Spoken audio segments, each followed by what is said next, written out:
Oh, that means go. No, yeah, I pointed. That means the go button. Yeah, that right. The point is the go button. The good point means go, everybody. Hi, everybody. My name is Jalbagel. I am joined by SkojSkull, the ever so brilliant and beautiful. This is Gamers Breakfast. Skoy. What the fuck? Everyone. It's only us two? I'm sorry. What happened? I'm starting. The week got away from both of us, and I think it was like what, Thursday when you messaged me. We're like, we still didn't pick a guest. we're both like just got super busy and like with our own stuff, and we just both forgot to like message people. We messaged them just like, hey, how you? God, didn't. But we're ready for next week. We're ready for next podcast though, right? Oh yeah. Well, I mean, we're gonna say that this is gonna be an update for like we're updating people like what's gonna happen for the podcast, what's been happening with the podcast. We're supposed to say that we didn't have a guest planned, but it's it's fine. We didn't. Yeah. But it's good because this gives us a good opportunity to kind of like sit back a little bit. Like Skoy and I get a little one-on-one time because that never happens. And and we get to kind of, I don't know, just talk about the stuff that we've been doing and stuff that's been interesting us. I don't know, just kind of chit chat and chill. The three C's. The three C's. Chit chat and chill. C and C. Nailed it. What, chit chat and chill? Yeah, I hope it doesn't mean anything. I mean, it can't be any worse than like Netflix and chill, right? Well, I mean, Crunchyroll. We can Netflix and chill. We could Netflix. I was actually going to ask you because you scared me. You scared me the other day. This man comes into my stream and says, "Hey," and he's like, "Oh, hey, look, it's Skoy," and like, yeah, guys, go check out Skoy. He's a goof or whatever. And then Skoy's like, yeah, I only got a little time to hang out. Tonight's movie night, and I was like. Tonight, like while I'm streaming is movie night? Absolutely fucking not, because I know you finished JoJo. That means you're about to go watch Lord of the Rings. Oh no, movie night with family. I was like, oh, okay, good. You're like, Jesus Christ. I was about to leave. Worried that you were gonna watch it without me. No, I had my headphones on still as I was like getting things ready, tweeting things out real quick. I was about to leave, and you're like, do I have to get off now? Do I have to end stream right now? And I'm like, Jesus Christ, no, free out with family. That's what I want you to understand. I want you to understand that if you came into like my chat and was like, yeah, I'm about to go watch Lord of the Rings, and I like had just started stream, no matter where I was in stream, I would literally end it right there to like watch. Really? I want to be there for this. I want to be there for this so badly. Oh my God. And like, so this is there because there's two types of Lord of the Rings viewers, right? There are the people that like watch Lord of the Rings. They want to watch it with like other people so they can like quote everything and like, tell you like in this scene here, Viggo Mortensen actually broke his toe, and when he screamed out, it was in actual pain, and they kept it for the final cut. Like, I'm not gonna be. I'm not that guy. I'm the absolute opposite, which is just watch Lord of the Rings for any reason necessary. That's amazing. Like literally in college. Any day off that we had, we were watching Lord of the Rings because like my friend group, we were all just obsessed and big nerds about it. And, no anime was airing that we cared about. We all watched, Full Metal Alchemist. Yeah. We didn't care about anything else. Yeah. So it was like any holiday that came about, any 3-day weekend was like Lord of the Rings this weekend. Absolutely. Well, each movie is like the extended release of the movies is like what, 3 hours each? It's like 3, 4, and 3. Yeah, it's 11 hours total. 3, 4, and 3. Yeah. The second one's the longest by far. I recommend not having a snack, but a full fucking meal during it. Pretty much. It is so long. I need to plan that. I need to have a date. Yes, to plan you do. That. No, but I would say like because I know you guys have been like watching JoJo and stuff like that. Like that like time frame, like just watch one of them in an evening, or however much you can in an evening, right? Or like on a weekend or something like that. You don't have to watch all 3. I was memeing you when I said you had to watch all 3 of them. No, at not once. all at once. I'm not gonna do that, but like one at a time is what I plan to do.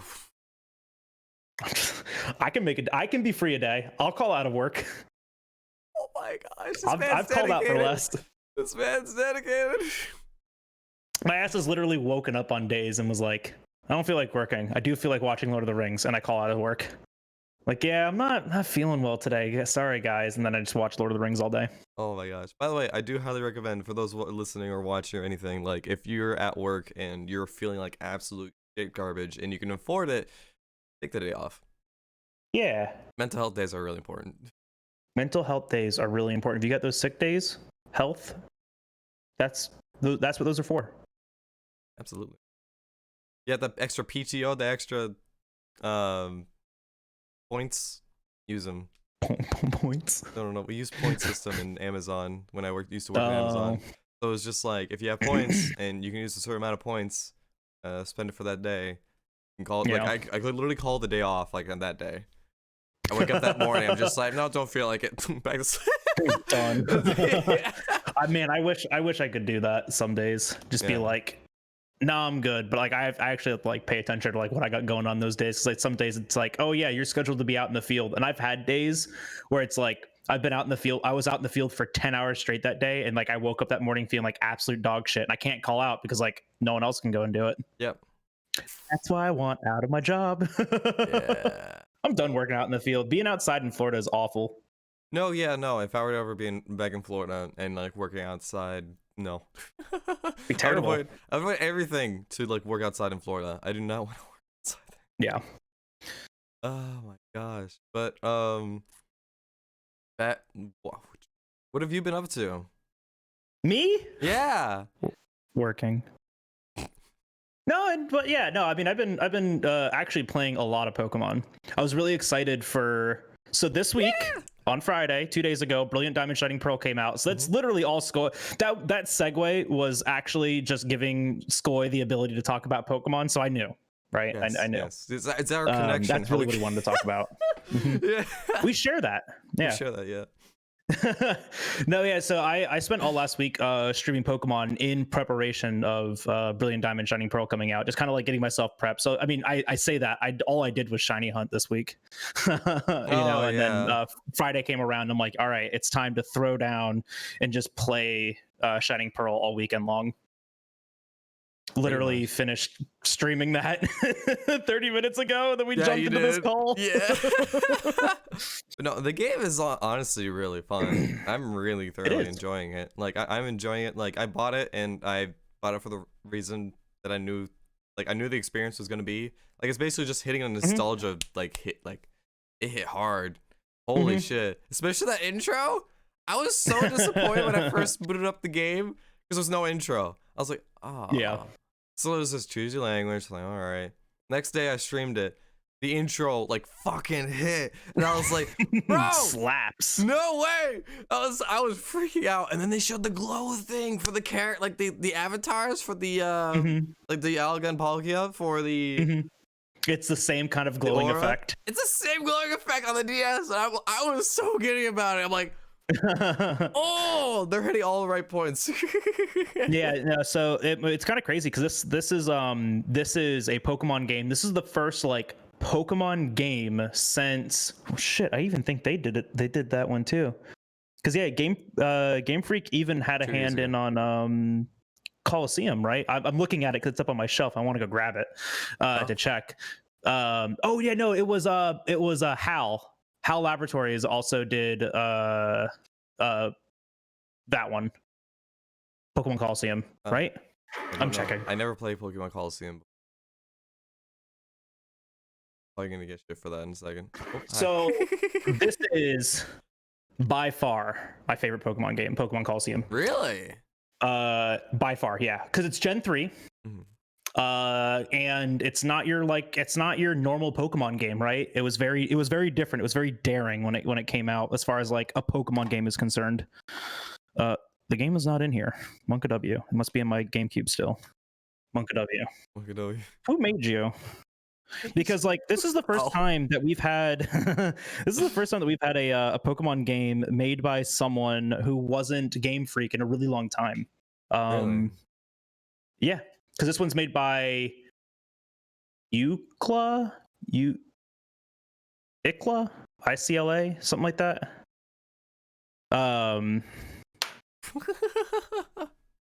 This is the first time that like we've had a non-Game Freak Pokemon game in a very long time. And wait, this is not Game Freak? It's not Game Freak. Game Freak didn't make it. So it opens up and you look at it and it goes like, made by whoever, inspired by the games made by Game Freak, right? Because they did take a lot of like, I mean, the game is literally 1-for-1 Diamond and Pearl. Yes. Right, like almost to a T, almost to a fault. It's Diamond and Pearl in Gen 8 mechanics, which is fun because like we all played Sword and Shield feels familiar. It still feels like a Pokemon game, and so they just kept that same thing going, just like they did for Oris, Omega Ruby Alpha Sapphire. Was a Gen 3 remake in Gen 6 mechanics, so it makes sense. But like. It hits on a lot of really good nostalgia factors, but like if I had never played, I mean, I don't know, because like if I wasn't playing Pokemon games for nostalgia, I could see where this is like this game like actually flops. Yeah, right. I love it. Yeah, I love it too. I'm just gonna put that out there right now. I have been loving every second of this game. I've been having fun with it because I make my own fun when I play these kinds of games, right? I don't expect the game, especially with Pokemon games. This is how I'm wired. I don't expect the game to be fun for me. I expect to make the game fun, right? And when you go in with that mentality, you kind of get to control a little bit more like how you enjoy and appreciate the game. And like I'm doing a mono bug playthrough, Skoy's doing a Nuzlocke, right? And we're controlling our enjoyment of the game by doing challenges with it to make it a little bit more exciting, a little more, whatever. Say what you will about challenge runs in modern generation Pokemon games. I'm still enjoying it. I'm having a lot of fun. I had a really good conversation with one of my friends yesterday. My friend Michael Nubbins. He was, we were sharing our opinions on the game, and him and I play Pokemon games in a similar way, but in a different way. Yeah. Because he was approaching this from a very like, I'm here to play a Pokemon game. I'm here to play a remake, and I get that. Like, imagine having like being ready for a Gen 4 remake and thinking it was going to be an Oris and then getting this. Yeah. Because this is not Oris. Oris was a big remake. It reworked all sorts of things. We got to have megas in it. The story was different. We had the flying, like the overworld flying on the Megalodios or Megalodios. That was so cool. That. What the fuck? Right? Yeah, I forgot about that. Because then they introduced hyperspace wormholes in the post game for Oris. So that was legendary hunting, and then that was also shiny hunting. Like there was so much of Gen 6 in that remake. It made it feel like a new game, and still hit on all the nostalgia factor of like, oh, it's Gen 3. I get my Mudkip. Let's go fight Flannery.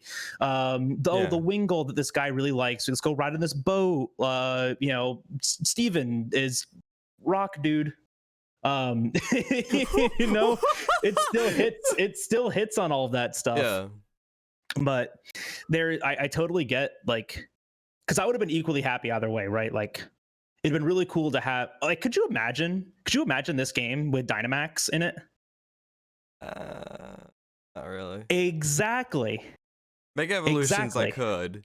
Like, if they reintroduced Mega Evolutions into Diamond and Pearl again, I could see that. But I don't see Dynamax. I would have liked that. And I mean, at least with how the game is designed right now, I couldn't either. But the intent was to like completely remaster, right? This is a remaster. Sure, there's some new mechanics, there's some new features. This is like almost entirely a remaster. It was updated graphics, it's updated gameplay, and that's the game. About the only thing that was like majorly overhauled was the Grand Underground, which I haven't explored a bunch of, but there's like wild Pokemon encounters down there now.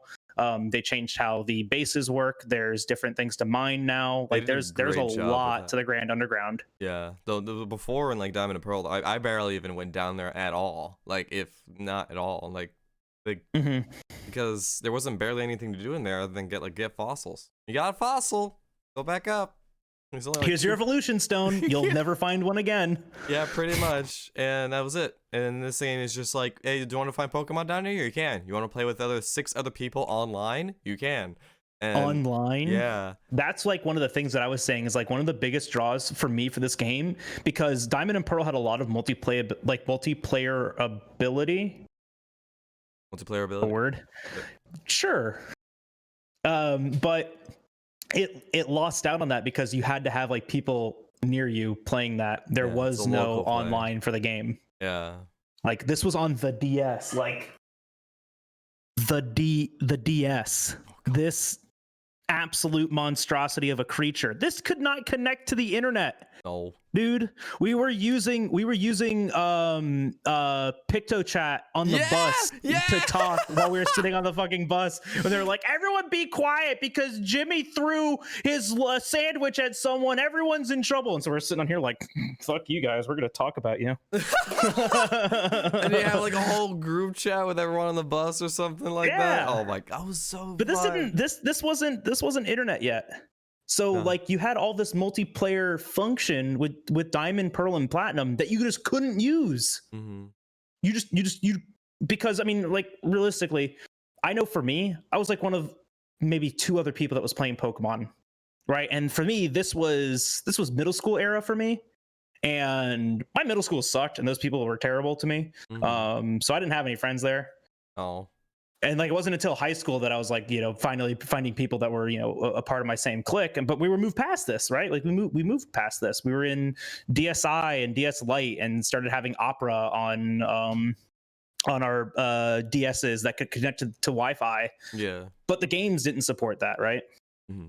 So now it's really cool to see those exact same things. Like the Union Room is so neat because you can now just do that online, and like you can have 30 people in a Union Room. I don't think it's that many, but I think it's like I think it might be 8. I think you can have 8 in a Union Room, which is kind of cool. Mm. But there's a lot of things that the game does like really well, but then there's a lot of like instances. There's a lot of moments where I'll be playing it and I'm like, okay, movement and menuing in this game is terrible. Movement. I find it so frustrating just like, walking anywhere. Oh yeah, no, it's. Especially, I never ride my bike anymore. I don't ride my bike. Putting a game on a grid-based system and not having any way to access that grid-based system and movement is a fucking terrible design choice. Okay? Free roaming is really cool in the game. Yes, thank you. Give me the ability to do that. But there are some moments where I need to be able to move brick by brick, square by square instead. And you can't fucking do that because you can stop halfway through or turn early and be like in the middle of 4 squares. And then, don't get me started on the fucking bike. Yeah, the bike, I don't ride my bike anymore. The only time I ride my bike is if there's like a pole thing to have to ride on. That's the only time I ride my bike. Or the bike trail thing. And it's not even like it's a matter of it going too fast. It's the matter of the controls are just way too sensitive. Mm-hmm. If it was like X and Y rollerblading, where like that was fun. From standing still, like you could turn like any direction, but while you were moving, you had like arcs to your movement. That would be so much better with the bike. But with this kind of map, it would suck because everything's blocks and like your path is only like 2 blocks wide. So it makes sense that they did this. Yeah. Right? Because they probably started out with the Sword and Shield bike. And then they were like, oh, this does not work on this small of an environment. And because like the Sword and Shield bike has the same electric effects as the Rotom bike in Sword and Shield. Oh, the Diamond and Pearl bike has the same electric effects as the Rotom bike in Sword and Shield. Yeah, I noticed that switching gears, it's like, oh, that's the Rotom charge up effect from Sword and Shield. Huh. Yep.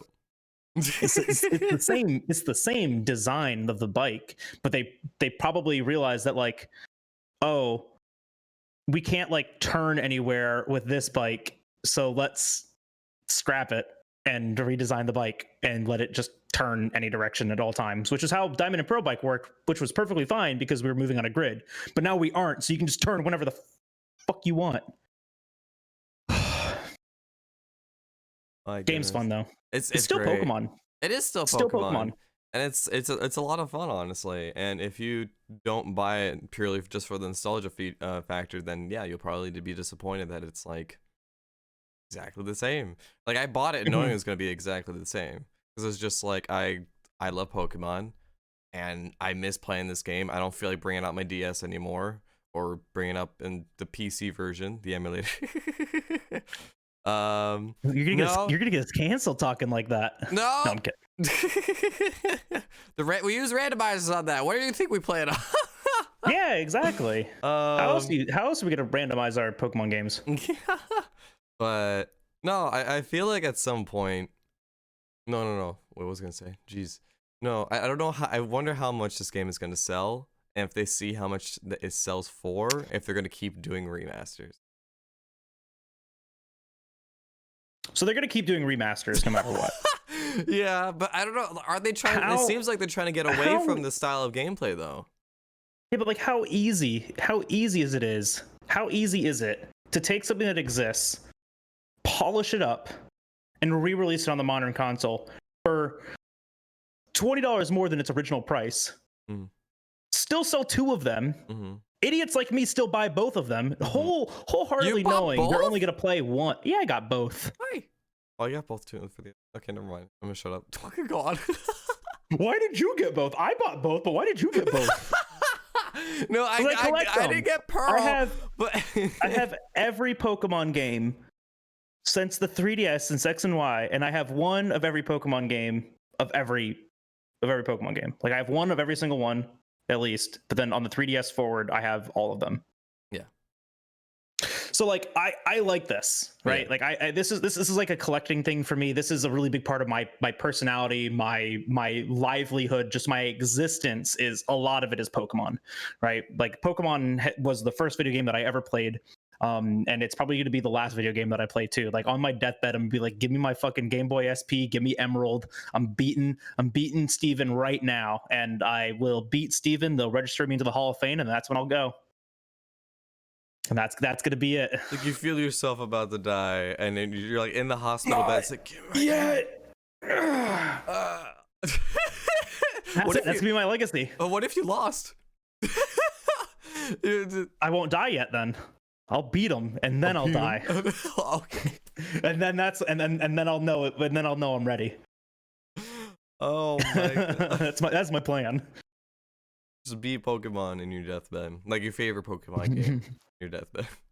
Emerald, actually, because like I say that, like, Emerald's my favorite retro, right? For like pixels. Close second. Yeah, close second right now though. X and Y. Those games slap. Those games slap.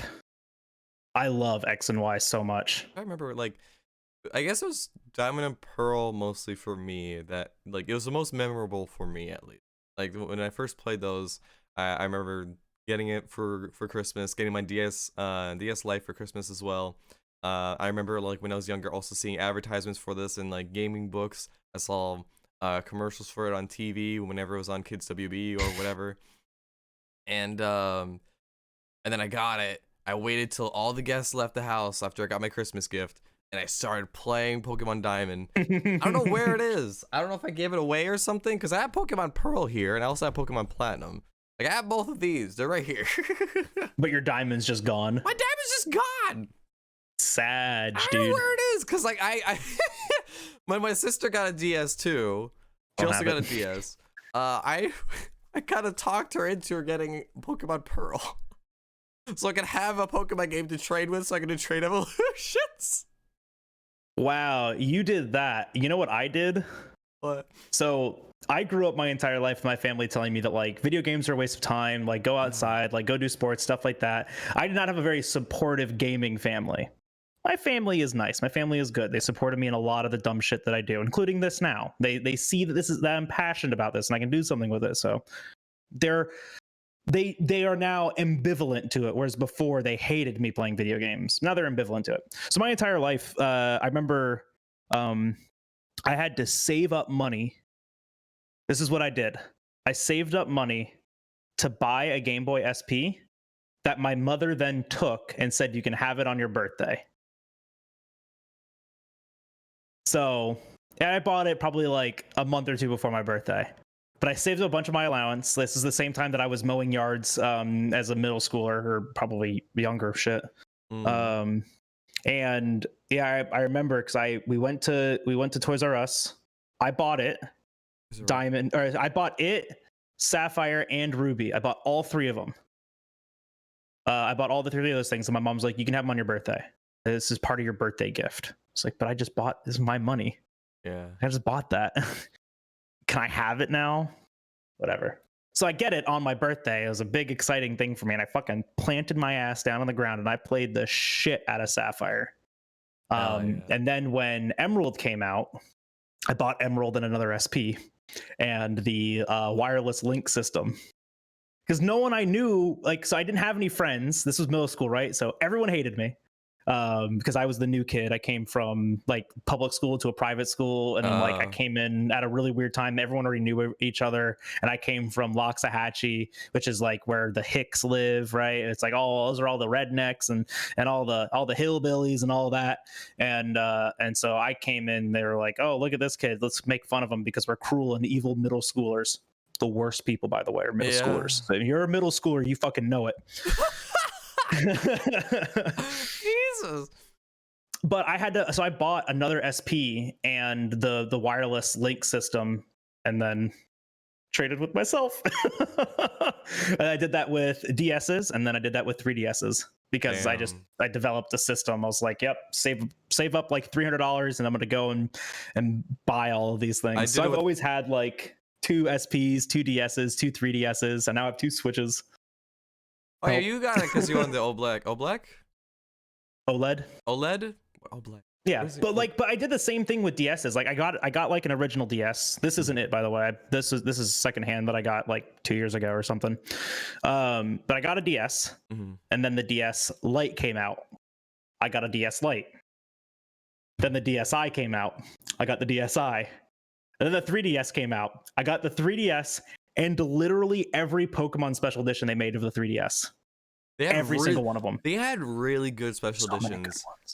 Really good. The X and Y one was amazing. The designs for it were insane. One.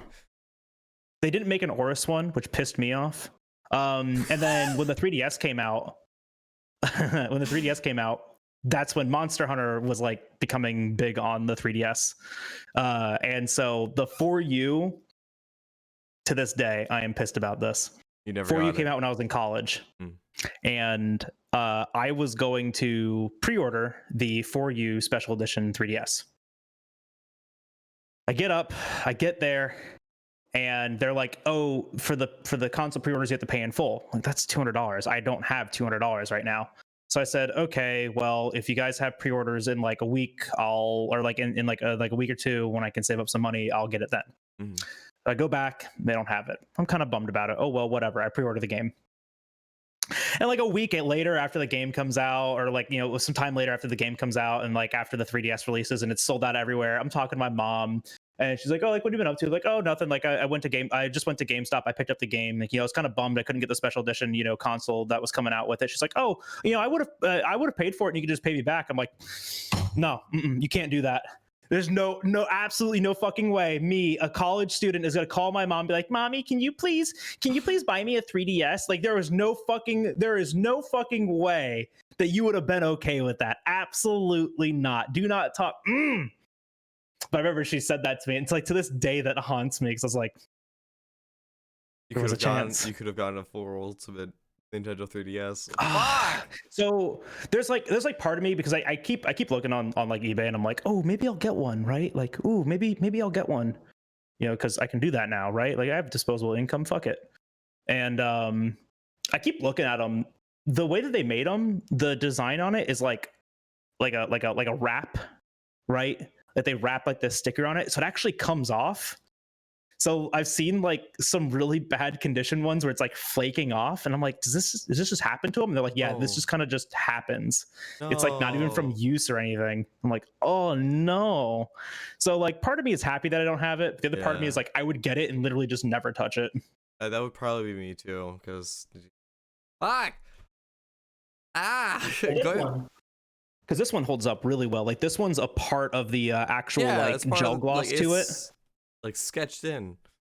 Yeah, this is part of the gloss. So like, this is underneath, inside. Like, this is in it. This is in the plastic. Yeah, what he's showing right now is the Sun and Moon 3DS. Where it's a black 3DS with Solgaleo and Lunala silver etched into it. It looks fucking sick. I'm all for like clean, sleek designs like that, and I love that, and I'm a huge sucker for that, especially for technology. Like they did a great job with that design. They do. It looks They so really good. do. My goodness, yeah. My most memorable for like one of the other memorable things for me, like because I had Sapphire, and then I also had Fire Red before I got Diamond, but. I'm taking this whole thing. Yeah, the GameCube. He pulls out the whole fucking GameCube. It's on my let me go shelf. get mine. It's on my shelf. Go get mine. So I actually have it in here. What the fuck? Yeah, I have you do. Pokemon Sapphire. So I have like a Game Boy attachment on the GameCube. So I would play. Yeah, the Game Boy player. Yes, it's so good because I would play I love mine. I would play Game Boy games on the fucking TV, which is like so like wild to have. It's so nice. It's so fucking nice. Can I still like what game is in here right now? Nothing. Cool. Oh, Zelda. No, there's a game. Legend of Zelda. Nothing. Which Zelda is it? It just says Legend of Zelda. The Legend of Zelda. They make did they make an OG Zelda? Probably the collector's edition where it has like 3 or 4 games in it. Oh, yeah, okay. What I have. I'm pretty sure Pokemon Coliseum's in mine since it's not in this case. Monka Shake. But that was one of the most memorable thing for me because I could play like Pokemon, and I love Pokemon, and like I could play on the big screen or like my the big screen, my small the big screen, the box television that we have, my 8-inch CRTV that I got to have in my bedroom, the Hot Wheels themed, something like that. It had like a VHS like you could put like VHS movies.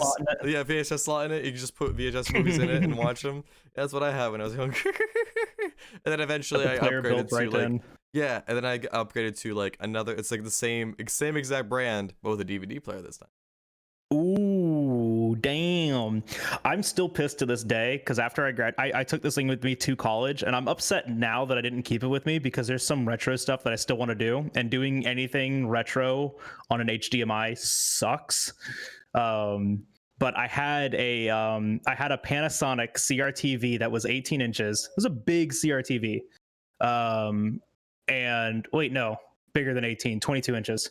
Thing was massive, silver.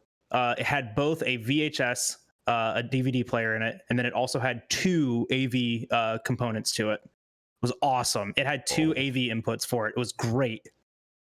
I remember I had both my Wii and my 360 hooked up at college. Wow. Fucking hell. I loved that thing. That was awesome. But then when I left school up there, I sold it because I didn't want to bring it back down to Florida. No, that's fair. No. I know. Well, now I'm kicking myself in the butt for not keeping it. Every situation from our childhood. Shipped on this. Oh, I should have kept that shit. All my Pokemon cards. Oh my god. All right, so like. No, you didn't sell Pokemon cards. I did. Oh, I didn't even sell them. I gave them away. Back in high school was when I fell out of like when I was finishing middle school, starting high school. I fell out of trading card games and. I really wasn't playing them, and I had a big Pokemon card collection and an even bigger Lego collection. My neighbors' kids were like 5 and 7 years younger than me, so my mom was like, "Well, we're getting rid of stuff. Like, do you want to see if they want it?" I was like, "I mean, yeah, I don't use this shit anymore, so sure." I gave that entire Pokemon card collection away. Easily $1,000 I handed to them. Easily. So like 6 years ago. When I was like playing card games again and I was like remembering, like reminiscing, like, oh, do I still have all that stuff? I call them because like now they're in like high school and starting or like just about to start college, and I call them and I'm like, hey, do you still have like remember like moons ago when I gave you guys like this entire crate of Pokemon cards? Do you still have those?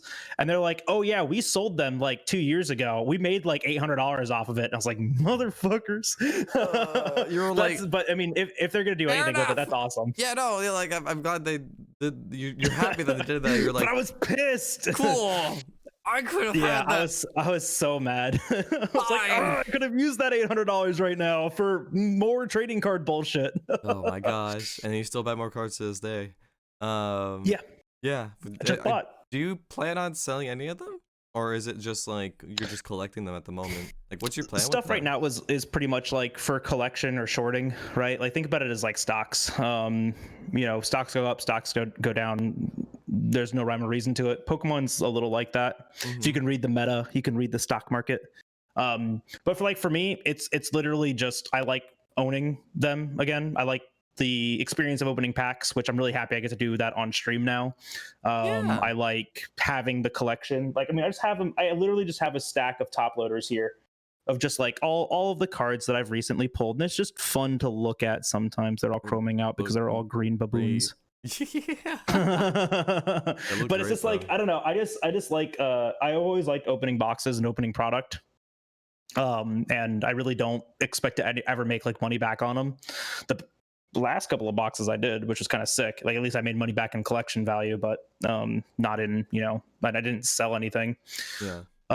So like collection value, it's there, but I don't short stuff. Pokemon's not a really good community for that. Magic is. Like Magic's great if you want to like buy and sell cards. It's really good for that, especially if you can like read the meta and read what's going to come out and what's going to become popular. Nice. Yeah. That's kind of like, I mean, we've had him on before, but that's kind of what 50 does, right? Because like he used to play Magic. He's been playing Magic since 1994. Yeah. And the way he supplements part of his income is buying and selling Magic cards. So I don't have the capacity to do that, especially for Magic. It's a game I don't even know. Yeah, that's fair. I mean, it's just like, it would feel like, for me, it would tear me apart to sell stuff like that. Because like, I love collecting things. There are some stuff that would sell, like, or like give away, like if over time, just like I literally never touched this, and yeah, I need to give this. But like, yeah, no, it would literally tear me apart right now if I were to just like give away my manga or something like that, and just be like, I haven't read this since like 15 years ago. But even then, it's just like it looks nice on the shelf. But, I mean, that's how like I was with my cards for a while, because I played Yu-Gi-Oh for 8 years. Like from 6 years probably, in like high school and then through college. And when I graduated college, I started like falling out of Yu-Gi-Oh, and I started falling out of Pokemon again, or I was picking back up on Pokemon, and then I started falling out of Pokemon. But like it's such a love-hate relationship with trading card games. I remember selling my Yu-Gi-Oh collection and like almost not doing it. I made $1,800 on it. $1,800. I've easily spent more than that on the card game, right? But I remember like I sold it for a really good amount. It was a great like return on investment. It was probably like 1%. But like for like a collectibles kind of game, that's great, because you usually expect to get nothing back on that shit. Yeah. But I remember I actually like, because I was in a really bad spot when this happened. When I sold my Pokemon cards for the second time, like after like starting back up again. Yeah. I sold because we weren't playing anymore. I was like in a bad spot with work. I was kind of like in like super depresso mode. We just couldn't make time to like go to locals on the weekends anymore, or just didn't want to, or whatever it was. And I remember I sold my cards. I was just like in such like a depressed like state at that time. It was really shitty. Made $2,000, so I was happy about that, and I used it to build a computer. And that's when you started streaming. But that was actually after I started streaming. Really? Okay. Yeah, because I remember I started streaming, and because I was living at my dad's. That's right, and I sold the collection to help build the computer I use now, gaming computer I use now. That's crazy. You were funded by children's card games. But I was in a weird spot then, because like, I mean, trading card games have been a part of my life forever.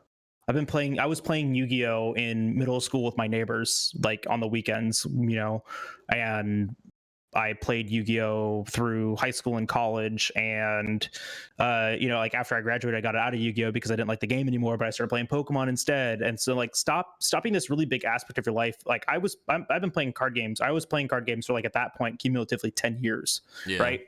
And for that point in my life, that's literally half my life. That's all of my like sentience was playing card games. And to stop doing that was like a really big impact on me, because that was my big hobby.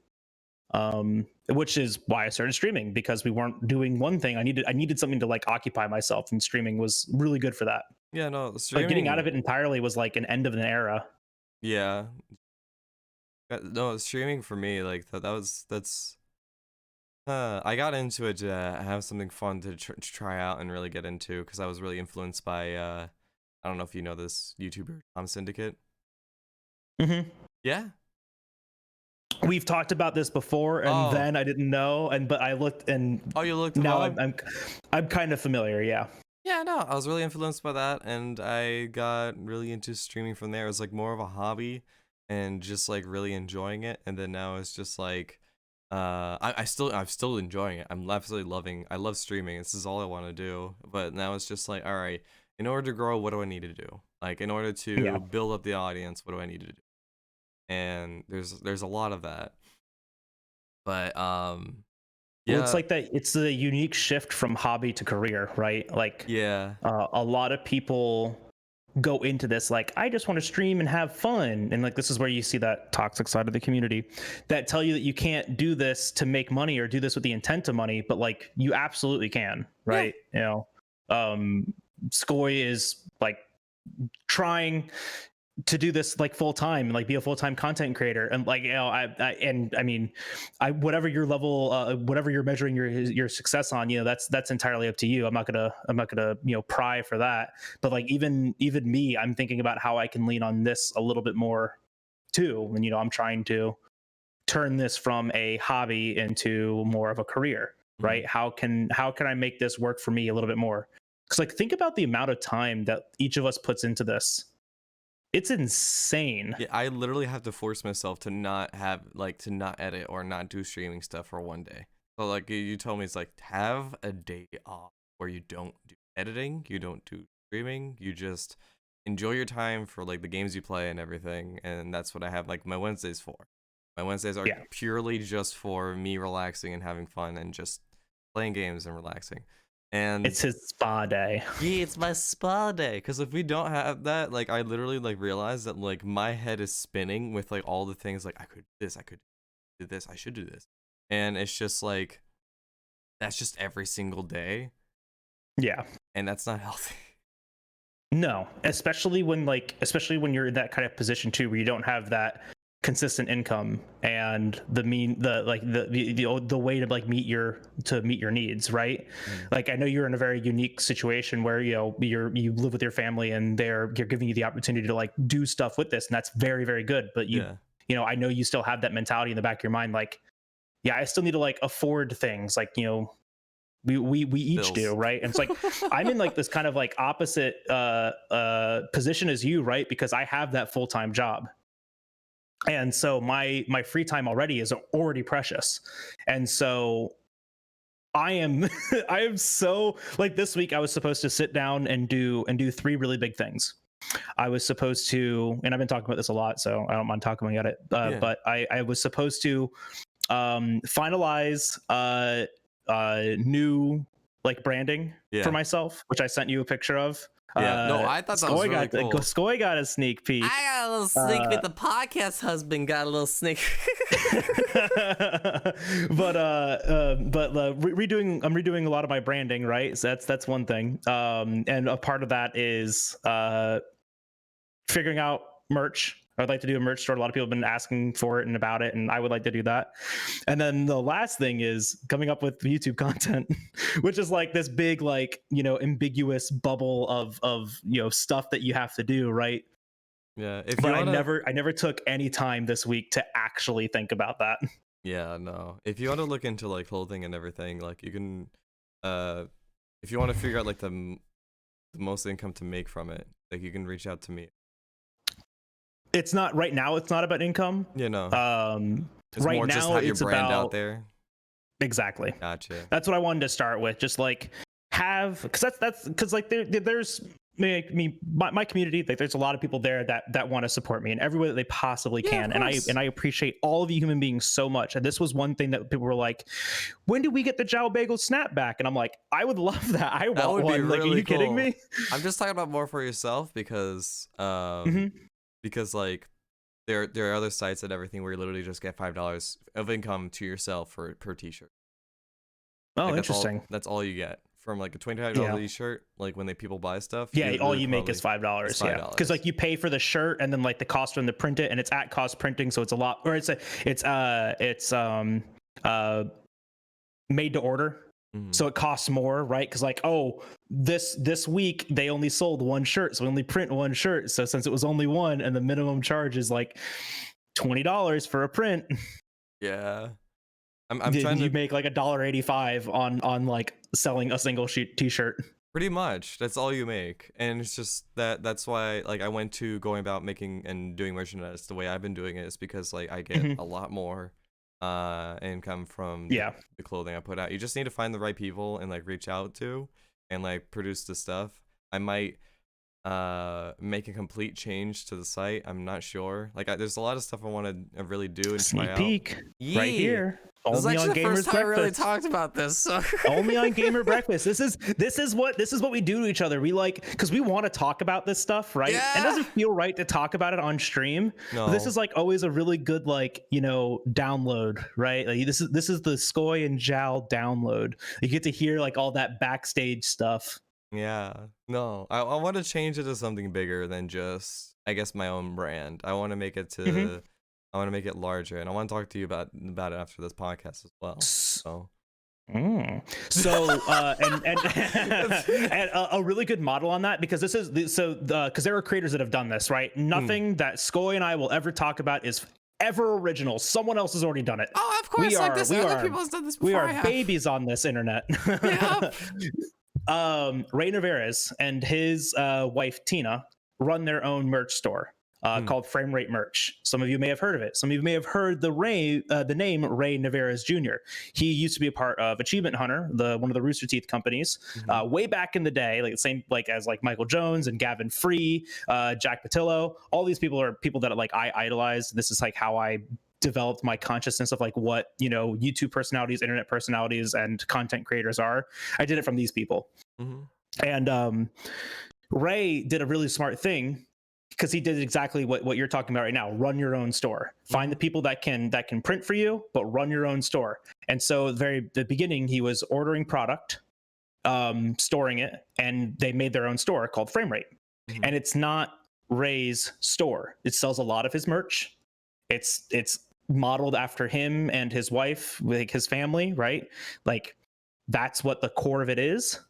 But they sell more than just like his merch on there. They sell clothing, just like regular Everyday stuff, clothing? like just cool designs. You know, they sell like the little trinkets, like, you know, like stickers and pop sockets and phone cases and shit like that too, right? But it was such a smart idea for them then. Now I think like they're actually doing their own printing from a warehouse. They now they have this like actual operation. It's insane. Yeah, but that was a really cool model to like look at. Yeah, that's what I definitely want to get to. But like in order to like sell more, I definitely think I need to like look past doing it by my own name. Do you know what I mean? Like I don't know, like like do it with its own, like it's its own thing. It sells my stuff in it as well, but like what you said with it's just, but go past my own name and go from there. Yeah. It's not Ray Navarez stream store, it's Frame Rate Merch. Yeah. Is what it's called. Frame rate. Like 60 FPS, like a frame rate. I like that. That's really cool. I'll definitely look it up. This is free advertising for you, Ray. You're welcome. You're gonna get like 2 or 3 purchases out of this, man. Yeah. But it's a really good model to look at. It's a really good like strategy that they went towards this. They also had like, you know, the means and the ability to do this, right? You know, they had the flexibility to be able to run something like this, and they were talking about it like early on when Ray left Rooster Teeth, when he left Achievement Hunter and was going full-time streaming. Man did that every single day for like 3 years before he took a fucking vacation. Like this man was on top of it, you know, running the store, running his stream, creating content, creating, you know, experiences for people and doing these things, right? Working every day for 3 years. It's like it's not the most accessible job too, right? Like the things that we aspire towards are literally, you know, you're working every day. Pretty much. It's terrifying. You're literally working every day, but it's just like it's something that he loved to do. Like when he was working with the Achievement Hunter, he absolutely loved it. And it was like it was the type of job where he builds a public presence through them, and then through that, like a lot of people loved his comedic timing and just like his personality and self, and just it's an amazing personality. He's an amazing personality. I love him to pieces. Like whenever I used to like heavily watch Achievement Hunter way back, like Ray was one of the like my favorite people. Ray and Jeff are probably like my favorite. Gavin too. But like those three people are just like hilarious to me. So like seeing the content they do outside of it, I go out of my way to like see that. Yeah. But yeah, he built the time to build up the presence, and then whenever he streamed by himself, he saw that build up the numbers, and I guess at that time he was probably thinking, I want to do this on my own now, probably. And the time that he got out too, because we saw this with a lot of the people that were working at Rooster Teeth and the Rooster Teeth companies. This is like an entirely different sidebar, by the way. I just think it's something interesting. This is interesting because well, it's kind of leading off from the branding to Ray to now this, but yeah. Yeah, well, because this was a weird thing, because like I'm a huge Rooster Teeth fan. I have been for years. I've watched like everything that they put out. I've in love with them. I think they're very cool people. But it was really interesting to watch them shift from that comedy gaming community aspect, where they were doing Let's Plays and they were playing, weekly Minecraft, and they were doing these big, long, gigantic videos, to what they have become, because now they're pushing more of their television shows, right? The Rooster Teeth animated part of the company is blowing up, like insanely.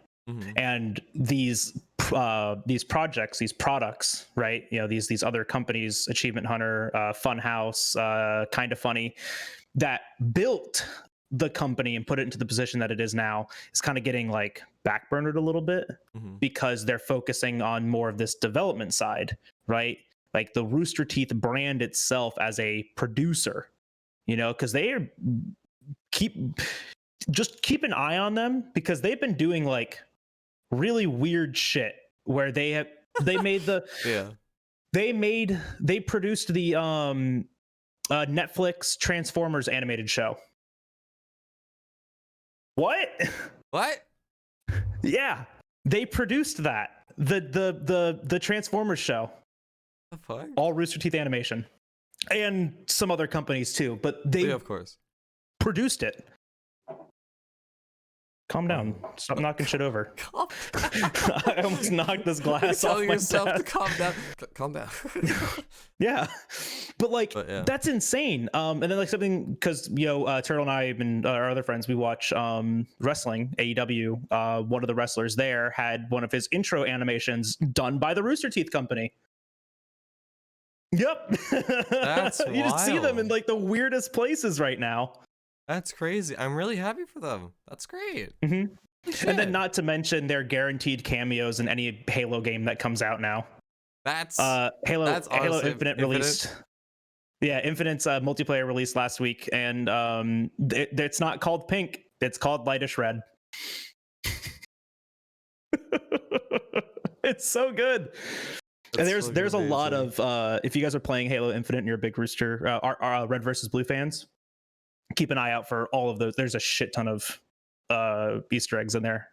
Oh, I bet. That's why I love Halo games now for that. All right, that was me fanboying over Achievement Hunter. We can lead off from that too into like Halo Infinite and stuff. Like, I don't think we really played the game. Well, we played the other games before, but I don't think you played Infinite. Have you played Infinite? Not yet. I was going to this weekend, but I don't think I have time.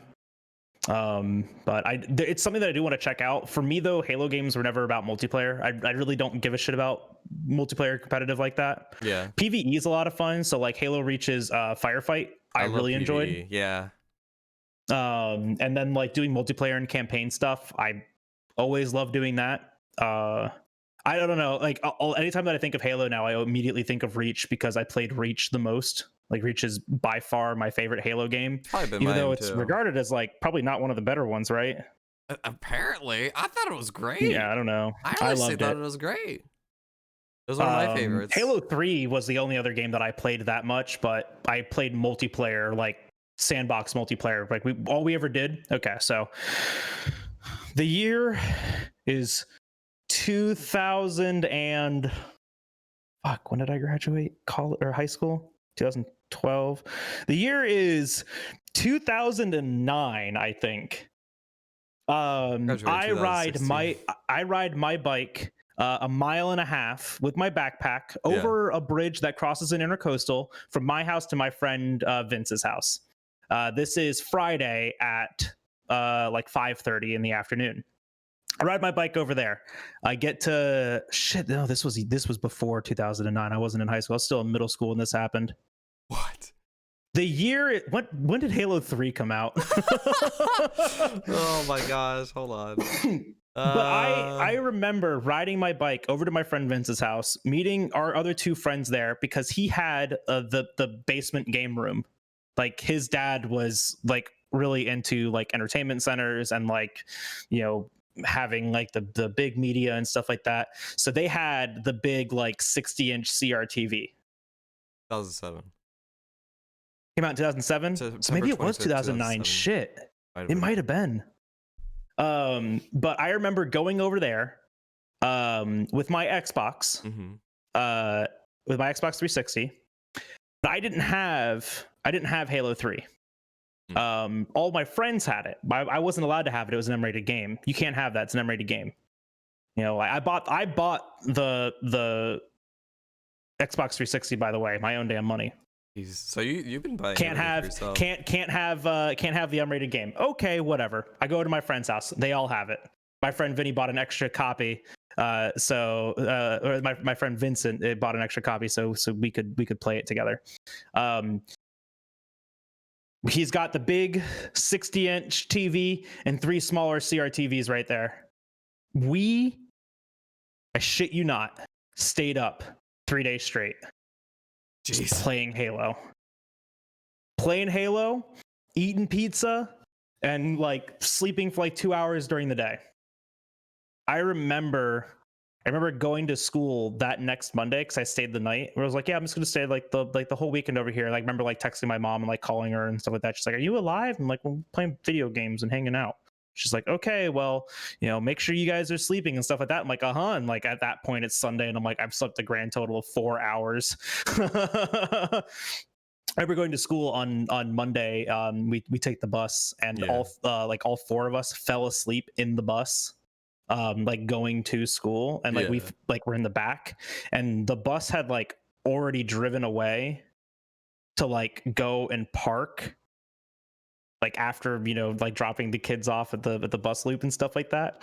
And the bus driver's like, what the and like started freaking out because like they had to walk the thing and they see us like just passed out in the back. They're like, I thought everyone got off the bus and oh my gosh, what are you kids doing on here? How'd you stay on here and all that? And I was like, What? I fell asleep in class that day twice. I got after school suspension for it because I fell asleep in a class and the teacher was a dick. Man, I remember that was a time and a half. Yeah, I remember that. Shit. That was a good time. Stay up late, play video games with your friends. Jeez, that was me, but with anime. I just couldn't. I like never held my attention that much. I don't know. Like, it was for me with anime. It's just like, I don't know. How did I get into it? I mean, if you like it, if you know what you like, you know what you like, right? Yeah. No. Yeah. But I mean, like growing up, I just can't like sit there and watch TV like that. You know, I gotta be doing something. I don't know how I got into things. I guess just mostly from influence from like friends at school and stuff. Because it's just like at home, it was like neither of my parents were huge video game nerds. They weren't really a big fan of video games. My dad would join me playing some video games here and there when I did get into video games, but that's about it. But I don't know how I got into games. Because it's just like my dad was super into Star Wars. He loved like the band Rush. I got like those 2 big influences from him. It was like Rush. And Star Wars. Those were like my big 2 things I got from my dad. Hell really yeah. good things. Very good things. Yeah. Those build character. Oh yeah. And then from there, I guess like trying to fucking down to game. No, it's from my grandfather. Do you remember what your first game was? It was from my grandfather, actually. Uh-huh. It was the Game Boy. I had the Game Boy Advance. It was like the PSP looking thing. I don't know what is that. Yeah, was that what It's called the Game Boy Advance. Yeah, the Game Boy Advance. I got like one of the old Mario games on there as well, and I would play the shit out of it.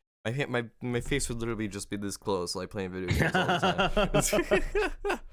But I got that and I was super into it, and I guess from there I got like the new Game Boy where it's like the flip phone. You kind of like flip it open and you kind of play it on there.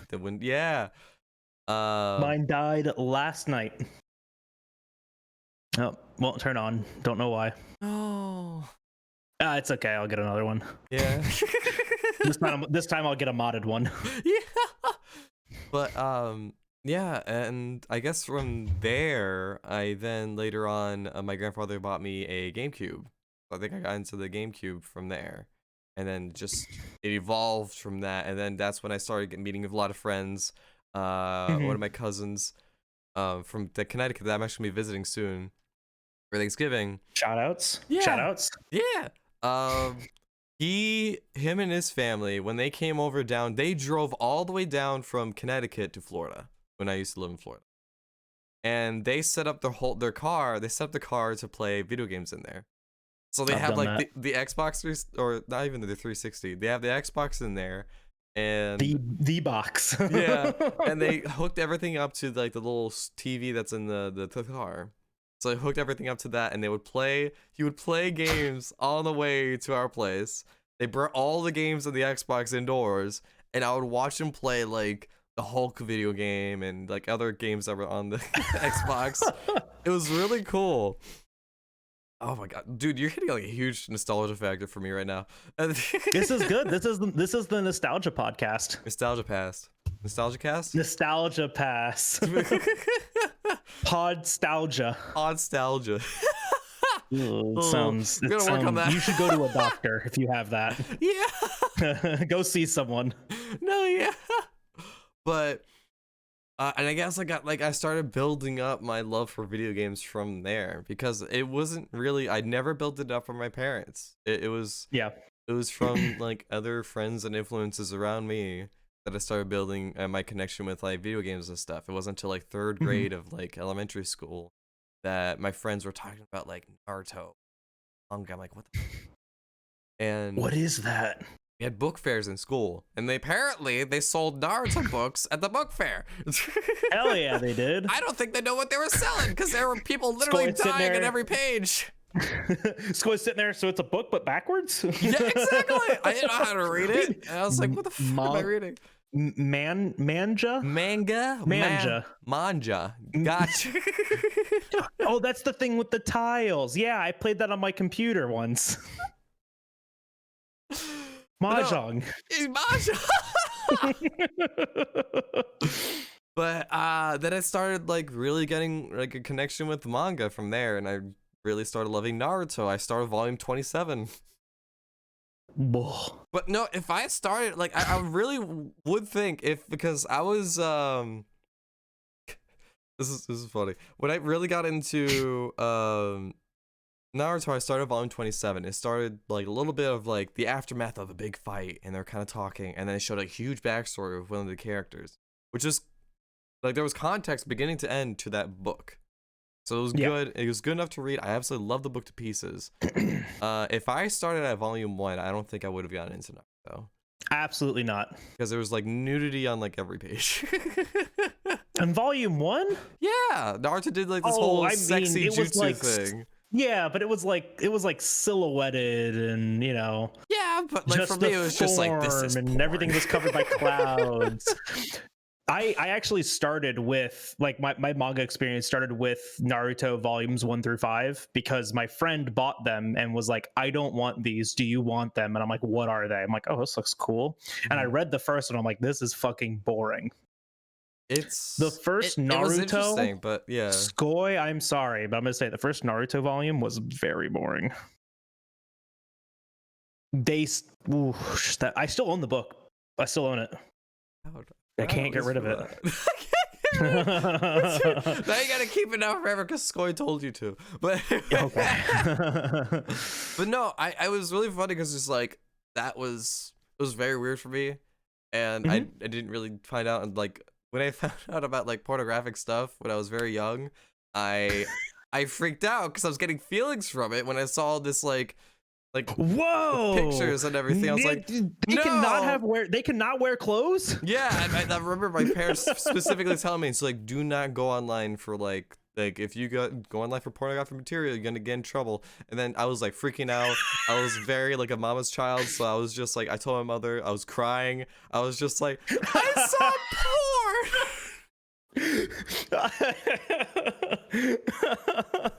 I can just imagine this young Skoj sobbing, "Mommy, I'm sorry. I saw a girl's boobies." I had an older brother that fucking ruined me early on. Yeah, no, but like after that, like, because I've been kind of like not like grounded. It was like for like little things I got grounded for, but I grounded myself because I'm like, all right, not allowed to play video games for a week. A little excessive, maybe 2 days. Yeah. All right, I can't play video games for an hour. Yeah. You're in trouble. You'll just sit here in silence and think about what you saw. And it's just like, I saw porn.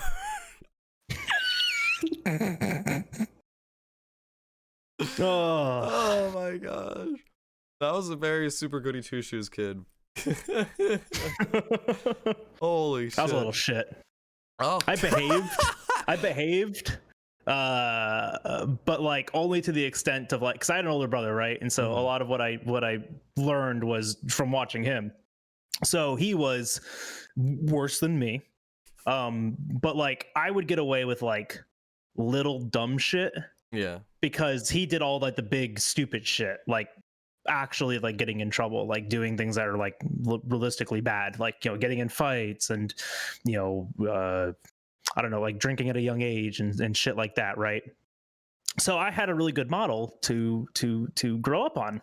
Thank you, Jonathan, for that. I appreciate it. If you ever listen to this, Oh my God. you know, I appreciate you doing all of that shit. So right I knew better. The porn talk, just yeah, right after the porn talk. And but I had this model to like always live on. But then you know, like in middle school and mostly in middle school, because all the kids there were shitty, like I started getting in fights and stuff like that. But I was like forging, you know, reprimand slips, and I was like cheating on homework and shit like that, and like the teachers were finding out, and like I kept it from my parents for months. I was a mastermind with this shit. Because like it was like, it wasn't until my second year of middle school at this middle school that they were like, your son has like 23 demerits between last year and this year, and has had in-school suspension once. Like, and my mom was like, this is the first I've ever heard of this. What are you talking about? And like the counselor's like, well, you signed all of these slips like acknowledging that he got in trouble. She's like, I didn't sign a damn thing. So guess who got in trouble again? Oh wow, Jesus. Yeah, like it was like a year and a half later. Like I remember sitting in that parent teacher meeting, and the school's counselor there. I still remember it's someone I talked to last year, by the way. It's people like it's funny because like after this whole thing, I had such a good relationship with them after I left. Like I kept in touch for like high school and college and all that. I literally talked to this person last year because I saw them like locally, and I was like, oh my gosh, like it's my old guidance counselor. Amazing. How the hell are you? And like it was like this big thing. I try my best to avoid my school because it was just like this weekend. My parents were like, oh, do you want to come to the high school with and watch your younger sister play basketball? I'm like, nope. Nope. I'm not stepping 2 feet into that school. No. I won't go back in that school. Absolutely. No. Well, actually, I say that now. I'm about to do a job where I actually have to go to every school in my county, for the county school board, which is kind of funny. I'm about to do, so I'm gonna have to go there. I'll be like the only school that I'm familiar with. Like, oh hey, look at this. I went to school here. No, but yeah, there's maybe like 2 people from my high school that I would like, teachers, like faculty wise, that I'd actually talk to. Yeah, no. I won't go back there. Yeah. No, but it was really fun explaining to my mom, like, yeah, I forged every single one of these. Like, I was a bad kid in a different way, right? Yeah. Little shit. That's Ugh, crazy. it's awful. But I feel like those are the kids that really like go far in life because they find the shortcuts. They find like not the shortcuts. There's not really any shortcuts in life, but they find like it's all right. What's the easiest way to do creative solutions? Creative solutions. There you go. I mean, I don't know, because like a lot of that time for me, and this could be a little personal. I don't mind talking about it because, you know, sometimes I can talk about something and it might help someone else out. I'm listening. And that in that part of my life, I was 12. Yeah, I was 12, 11 or 12. Okay. My parents divorced when I was 8 years old. My parents did not like each other when I was growing up. And whether or not this was like actually a thing, I don't think it was. I think I was just kind of like pissed off with all the people there. But my therapist at the time said it was probably, you know, from the increased stress from having divorced parents and this new regime and coping with this information. Like, is it my fault and stuff like that? Because I like I said, I had an older brother and we were shitty to each other. We hated each other for the longest time. It wasn't until I was 18 that my brother and I saw eye to eye, by the way. We're 5 years apart, which was that's 1 year big too many. age gap for like brothers. Yeah, I feel like that was 1 year too many because we were always on different like maturity levels. Like when I was in elementary school, he was in middle school, so like I was like this little kid and like he was being like the serious middle schooler. And then when I was in middle school, he was in high school, so I was the serious middle schooler and he was like, you know, a teenager, like fucking around and doing whatever teenagers do, treating himself like an adult. It wasn't until I finished high school and he, you know, figured out what he was doing in his life that we didn't really start seeing like eye to eye, you know. Where was I going with that? Oh yeah, so he used to say shitty things to me, like it's your fault. Oh yeah, no, it was real bad. That was the first time I like threw a punch at my brother was when my parents got divorced. That was like the first time that we actually like fist fought. Yeah, he won, by the way. I was small chubby child. He won. Because I punched him and he said you made the mistake. Because like I caught him like in the chin, like in like the face, and he's like you fucked up. But yeah, I mean, like it was a weird time. So like I was acting out, but for why, I think it was multiple reasons. Whenever I look back on it, right? Yeah. Like it was people being shitty to me, right? It was the stress like from my family, you know. It was a really weird separation of my parents. But so I mean, you build up tough skin at like an early age. Oh yeah, like, I mean, I feel like it's a very different for like a person to person, like a person that like it is have grown up with experience to experience. Yeah, it don't. I'm getting to like the whole human aspect of life. It's fine. We're getting there. Oh, you see that? We talk about Pokemon, we talk about video games, we talk about nostalgia. Now we're talking about life. Buckle up. I think there's people who come to listen to the podcast to avoid that. But yeah, I don't know. Probably. I mean, say what you gotta say. We don't have to dwell on it. I get it. Yeah, no, I don't know. Well, I'm 100% down to talk about it, and I'm down to talk about whatever. But like, I don't know. But yeah, no, like, I feel like the people that grow up early, that develop, I guess, tough skin early, and like really develop a way to like kind of go around it and figure things out at an early age, go far in life fairly quickly because they understand things a lot easier, or they can adjust to things a lot easier. Yeah. I mean, I always had family that had really large expectations for me. Not unreasonable expectations, right? Like, you know, grow up, do well in school, go to college, get a degree, and then figure it out. And I did it. Yeah. You know, so like, I mean, I'm happy with that, right? Yeah. No, yeah, and you are, but I mean, you know, you're still young, Skoy. That fucking face. But I mean, and you know, like we all figure it out, right? Like, I mean, I'm still figuring it out. Like, I'm in a career, but I don't spill my cup. Just gonna put this over here. My hands. So I'm mostly Italian. Yeah. I do a lot of this. And I'm bad with words, so I gotta fill in those gaps with aggressive hand gestures to make myself feel more threatening. Yeah. So you don't question my intelligence. Focus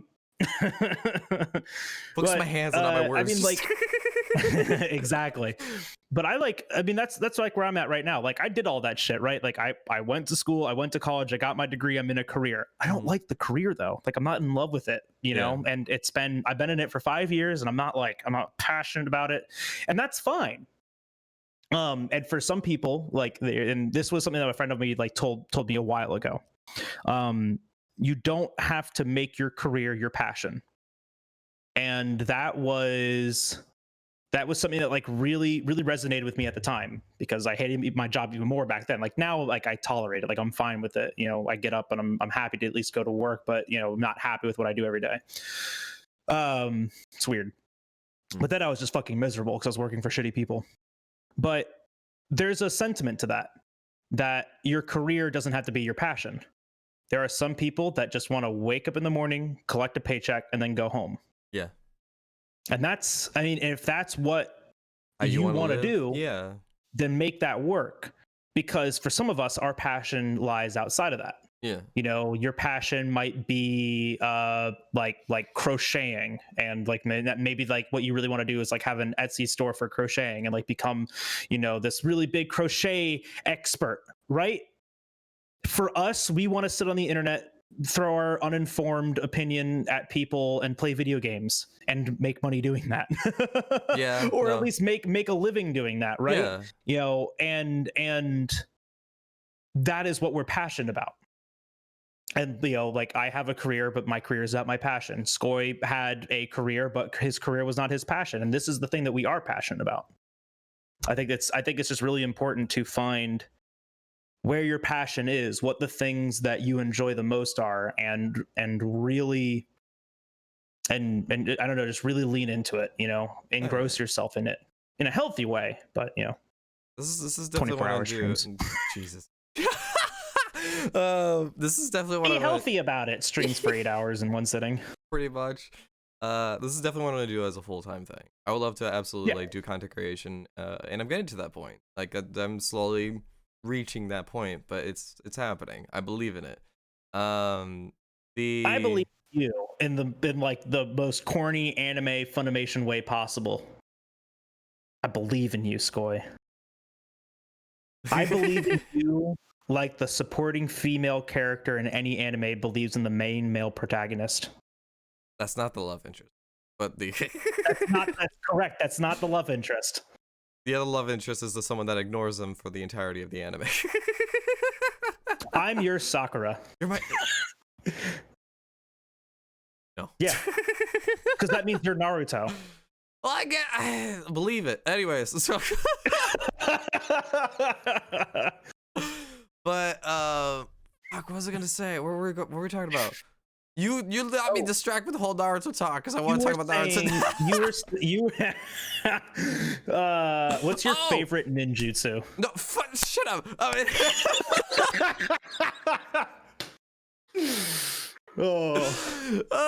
was gonna say, going back is like, right now, currently, what I'm planning on doing is like having a solid plan B, or like have multiple solid plan Bs that I can kind of go back on.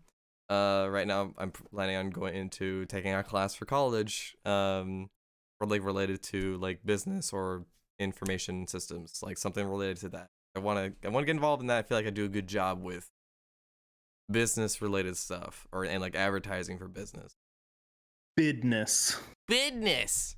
So I want to have something like that as a solid plan B, so I can really make sure I don't live on the streets. Yeah. So that's one of the wild things too. Like a year ago or 2 years ago, I was watching a full-time streamer. Some of you may know him, Specs and Stats. He is a Zelda 100%, Zelda Breath of the Wild 100% speedrunner. He actually does all of the 3D Zeldas 100%. Wow. So this was like last year, the year before that I was watching him a bunch. It was during quarantine. I remember that much, or like right before it. But he was talking about how he went full time. I haven't seen him stream in a minute, so I don't know if he's still doing that. But at the time, this is something that he was talking about. But like he and his wife both quit their careers to do what they wanted to do. Mm-hmm. They came up with a plan to make sure they can make their ends meet, and they quit their jobs and did the things that they were passionate about and that made them happy. And he was saying like it's not easy to do that on a streaming career, right? He's streaming full time to 100 to 200 people, and is doing that for 10 or 12 hour sessions every day or every other day. Jesus. And because I mean he's speedrunning a game that takes 20 hours, right? No. And at that time was taking 26, so like rules aside and all that, you can take like 3 days to do it. You can take 2 8-hour breaks, I think it was.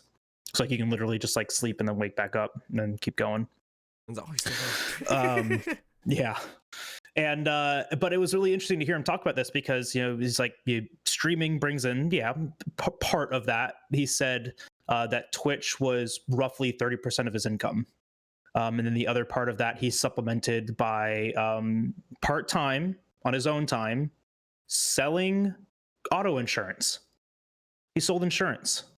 He made his own hours doing that. He committed to time slots to be available to answer phone calls to sell insurance.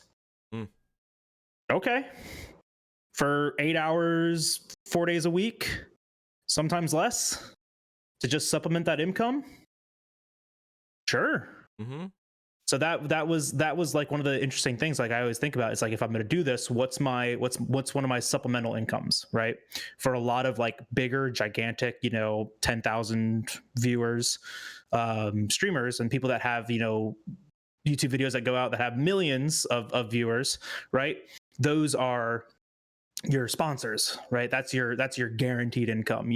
Every week you're going to get a check from a sponsor because you are doing the thing that they want you to do, which is promoting their brand. And you're going to get that check no matter what.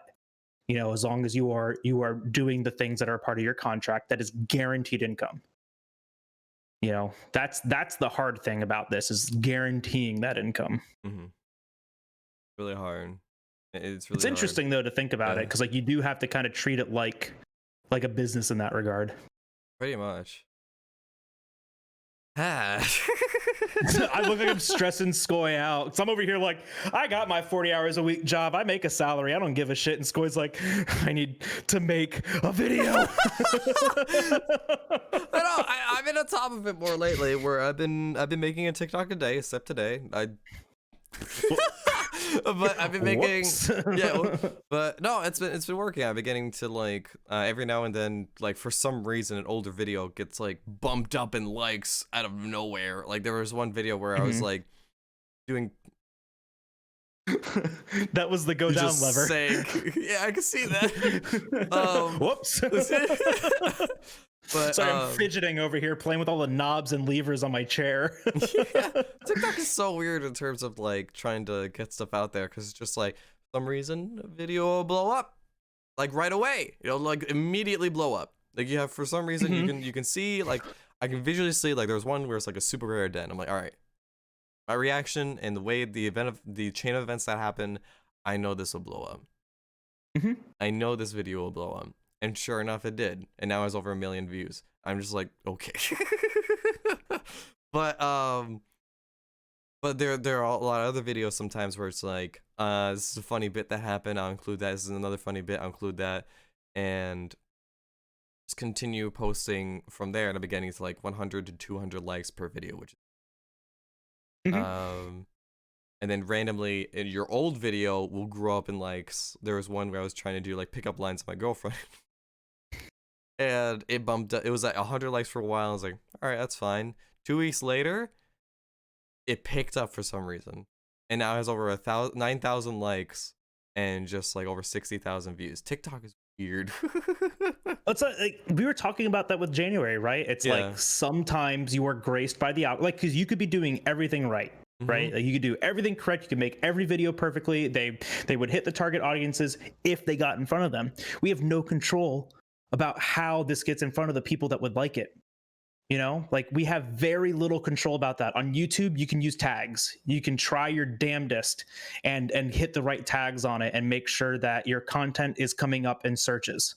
On TikTok, it's anyone's fucking guess on how it works, man. It's really anyone's guess. Because like I mean, you're right. Like I've seen some people that blow up on one TikTok, right, and they get like a million views on one TikTok, and I'm like, I check their other their other videos, and like these are equally as good as the other ones, but these ones have 1,000 views, 100 views, you know. But it's just like this is the same content. It's just this one went viral. These ones didn't. But that's what I was going to ask. Is like, when you see a TikTok explode like this, because your main, I mean, correct me if I'm wrong, but your main measurement of metric right now is your Twitch, and you're doing stuff on TikTok to support your Twitch, correct? When you see a video like that blow up, do you see a change on your Twitch? Like, do you see new people come in? Do you? I gained like 50 followers from that. Okay. So it did impact it in some way, fashion, but like. No, I freaked out and shut down because I'm not used to that amount of growth in that short period of time. Because I'm like, my brain was thinking, all right, how do I one up that? What do I do to one up that? I need to figure out a way to like kind of go around that. And then I didn't upload for like 2 weeks. Yeah. So like I freaked out and like, shut down. I think it's a smart thing to do though, is like just turn your brain off and keep doing what you are doing, because especially that's like the kind of expectation I'm making, like going into YouTube content, because I want to make something that is, I want to make things that are like in one circle that are like, this is what I like to make, and then another circle is that this is what I think will be popular. Yeah. Because not every video is going to be a banger video, right? Not every single one's gonna take off. Like if mine gets 100 views, that'll be average. If it gets anything more than that, I'm gonna be like, banger. Exactly. You know? And just keep going. Don't stop. Exactly. Just keep doing what you're doing, because some of them are going to hit and some of them aren't. And the moment that you try to like, at least in my mind, right, the moment you try to like fight back on that instinct of like how to make a video because you're too worried about making it as good as this one, is when you're going to fail. But like it's that weird paradigm, right? Because like, you know, with people like us, we're using this to garner an interest on a different platform. But then there are, you know, sentiments to be made that like making YouTube content for YouTube, for that audience specifically, to make, you know, to monetize there, right? Like, you know, going out of your way to make sure that you're making a video at least once a week that's gonna get good monetization on it. But like, I just feel like YouTube, even right now, YouTube is just so sporadic with that, like so inconsistent, that it's hard to just make the career on YouTube even. It can be, but like I said, if you know what works, you know what gets clicks, then you can pretty much make whatever you want. And it's just like it's in terms of just like making the stuff you know that works, and then making what you want to make because you enjoy what you're. It's really hard to kind of balance that, and trying to figure out that balance where it's just like, I love making this and it's growing my channel. That's great. And there's also another thing where it's just like, I have to make a Minecraft video on how to beat this, or I'm gonna do this in a certain period of time. Watch me do it. Have like a really cheesy freaking intro and everything. That's gonna help you, like, you're gonna reach out to like everyone, and you're gonna grow pretty much immediately, probably. I don't want to make Minecraft content. Oh yeah, that's what you're talking about. Yeah, that's what I'm trying to say. It's like the same people that come in and they're like, "Why are you streaming this?" Like, or like, just play Fortnite and become partner overnight. Pretty much. It's like, no, that's not how that works. But you could. I mean, not off of like no. So off of that good luck of like, yeah, one video might blow up and you become famous off of a single video. 1% chance, less than 1% chance. Obviously, yeah. But I mean, like, in terms of, like, if we're trying to like continuing to build off our career based off just Monster Hunter, we're having a really hard time just in doing that. Yeah. But there's also a sentiment, just like you said, like there's a sentiment to be made that, you know, balancing the things that you like with the things that are successful. And we've seen it time and time again that Monster Hunter content does have an audience. Yes. for us, it's really difficult because that audience is incredibly international, right? Whereas some audiences are very much like the US, and that's a humor and that's a personality that you and I can hit really, really well. But like, think about like when you want to make a content for someone in Germany or someone in Japan or, you know, Korea, wherever, right? When you start thinking about an international audience like that, it's a lot harder to capture everyone, to include everyone. It's very hard.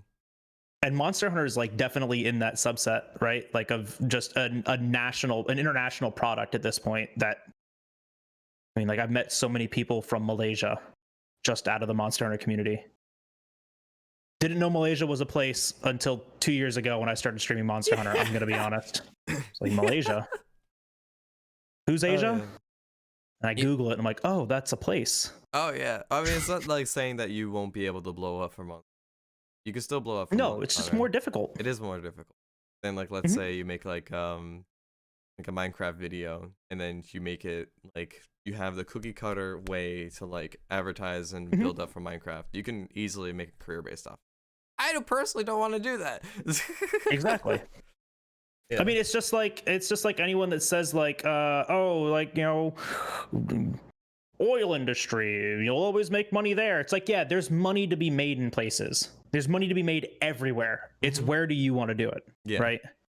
And like, where are you going to be most successful at it? For us, it's, you know, Monster Hunter mostly. Yeah. Because that's what we're passionate about. We like that shit. Why? Who knows? I complain about Monster Hunter every time I play it. I complain about it so much now. It is so insane because I notice like everything that happens. Yeah, no, I'm especially so obsessed about doing it perfectly. Oh yeah, exactly. Like as a speedrunner yourself, like you pinpoint like everything that's just like that's bad. Yeah, I do that constantly. I know. No, but I mean, it's interesting to think about it, though, because like when you start sitting down and like thinking, because that's the other thing too, is that like Monster Hunter was a really big growth category. It isn't anymore. It was a year ago, and right now it's not. You know, it can be for World very still. Stagnant. World is very weird. It can be, but like it's so inconsistent. Whereas like before, like I mean, I knew before I could just start up stream and have 120 viewers watching me do a speed run. Now like I start up stream and I'm lucky if I have 60. You know. And it's just a changing in interest and a change in community. You know, there's not that much Monster Hunter community there, and I think that's part of the community's fault too. Like a lot of people were just adamant that this game was dead, like inside the community. Like so many people were just adamant that like World's over. You know, there's no more content to be made there, and Rise is out and it's bad. Monster Hunter is dead. Everyone's like Monster Hunter's dead. It's over. You know, and that. Years ago, well, you know, this person said that like Monster Hunter's over and like there's nothing else to do in it and Rise sucks, so like why bother? I'm gonna go play like Fortnite now. Gonna play the new Everyone Naruto move over update. to Dauntless. Let's all go to Dauntless. Oh my gosh. Damn. I don't think I have tried Dauntless. Have I tried Dauntless? I did try to play a little bit of Dauntless. It's all right. And then like it's fun. It's not Monster Hunter. I mean, that's my only thing. Well, but like, that's not like a negative thing either, no, right? That's not me bashing it. No. It's just not Monster Hunter. It's Fortnite Monster Slayer. I'm gonna go. I'm just saying. I'm gonna go. That's a very. Oh, like, hey, but there's nothing wrong with that, right? Like, no. I don't. There's nothing inherently wrong with like Fortnite as a game either. Like, I think Fortnite's an incredible like platform, and people enjoy it. And as long as people enjoy it, more shit will be made for it. Yeah, let people enjoy Monster shit. Hunter fans. Jesus. Monster Hunter fans, keep enjoying Monster Hunter stuff, so we get more Monster Hunter stuff. That's how we get more shit made. Like it, just like it. If you just blindly like everything, they make more stuff. I'm just saying. Like people like making things when people like it. I'm just saying. I'm just saying that it's just keep liking that stuff. Oh my gosh. Like going on to like remasters and everything. Imagine them remastering, or not remaster, at least porting over or remastering like old Monster Hunter over to this. I keep saying, and I will say this. I will say this until my dying breath, or at least until it happens, if Monster Hunter 6 is just a For You remake, perfect. If remake For You in World's graphics and change nothing, and it's the perfect game. Absolutely. And then have the next world. Oh, except 8-player hub or 16-player hub. Okay, and then now it's perfect. Yeah, no, I completely agree with that. But I mean, like, if they were to do that for like similar graphics, like For You, just keep it like that, or just any form. I'm fine. Just have it on like the new platform so we could play it and stream it a lot easier than the 3DS. But the stupid thing that I have over there. I would love for them to take as much time as they need to create another world style game. It's coming. Oh yeah, no, absolutely. I definitely know it's coming. Like when it comes out, I'm getting my reaction videos. That's something. So that's something that I always. I, as a human being, do not think. So that's because like I've done plenty of these things like where I'll like watch like the Capcom directs or the Nintendo directs like on stream. I don't think I'm built for reaction videos, right? You are? I don't know. I get excited about stuff. Well, that's different. I used you in like one of my videos. I used you. I'm sorry. I liked it. I saw that video. I gave it a boop. You're like, oh, boop. All right. Anyways, it's me. I'm on TikTok. I'm famous. No, dude, I'm not famous either. But yeah, no, I mean, I definitely think so. Like, you have the knowledge, you have the excitement for it, and you could really talk about it. But like that's like the thing. It's like it's weird content to me, right? Like a reaction video. It is very strange content to me because the entire intent of you watching it is not to ingest this new thing, but it's to ingest how this person responded to this new thing. Yeah, you want the adrenaline rush. That is the selling factor. I don't think I'm reactive in the appropriate way to something like that it would make it an interesting watch. I've gotten some weird comments for some of my reactions, which is really funny. I've gotten comments where it's just like, what's the weirdest one? Well, one of them is just like, you didn't react well enough. I'm like, what the fuck does that mean? What does that mean? But how do you want me to react? What the fuck? Oh, that's when you just go, okay, well, go ahead and make your own react video. I'll copy that next. Yeah, no. Do you want me to go to higher octave? Like, I can try that. You didn't react enough. You react enough. All right. Your face was in so this. you remake that and you crank it to 10 and you title it because so and so said it didn't react enough. Here's the reaction, and you just crank it to 11. Just be like, whoa! Oh my god! Did you see that? Rathalos! In HD! And just like lose your fucking marbles in the stupidest way. Oh, I do that. But no, it's just like, that's why I don't want to revolve my channel around reaction videos, because like I have a feeling I could probably again make a career out of this with solely just reaction videos, but like that's not what I really want to do. It's and like this isn't, because there is part of your community that wants to experience that with you. No, yeah, like I get that as like part of a content, but like, don't get me wrong, it's fun content to make. It's at least it's content to make. It is easy, and I'm sorry, don't take offense to this, it's lazy content. But sometimes we need that. Like, it's filler, right? It's like filler for the week. But it's easy and it's lazy content. You go, you watch the thing, that's how you react, then you cut it down and you throw it out into the internet. But that's not a bad thing. I'm kidding. That's not a bad thing. No, I know. Because, I don't make those reaction videos. But that's the thing I'm getting at is like, it is lazy. I don't have anything else that like, because like you would like, let's say this. Mm-hmm. You come out with 3 videos a week, right? That's your release schedule. 3 videos a week, which is a shit ton, by the way. I tried that. That's too fucking much. All right, let's say you come out with a video a week. There we go. That's manageable. More reasonable. more manageable. And here you say, like, here's my release schedule for this week. I'm planning it out.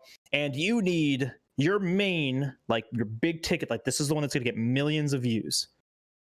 You work on that all fucking month long. You need content that takes a day to produce. Mm-hmm. So like, this isn't me like bashing it. No. But for me, where I'm at right now, this is why I say like I'm not made for like reaction content. And it might be smart so I can like build up a library, because right now all it is just like, you know, stream VODs and stuff.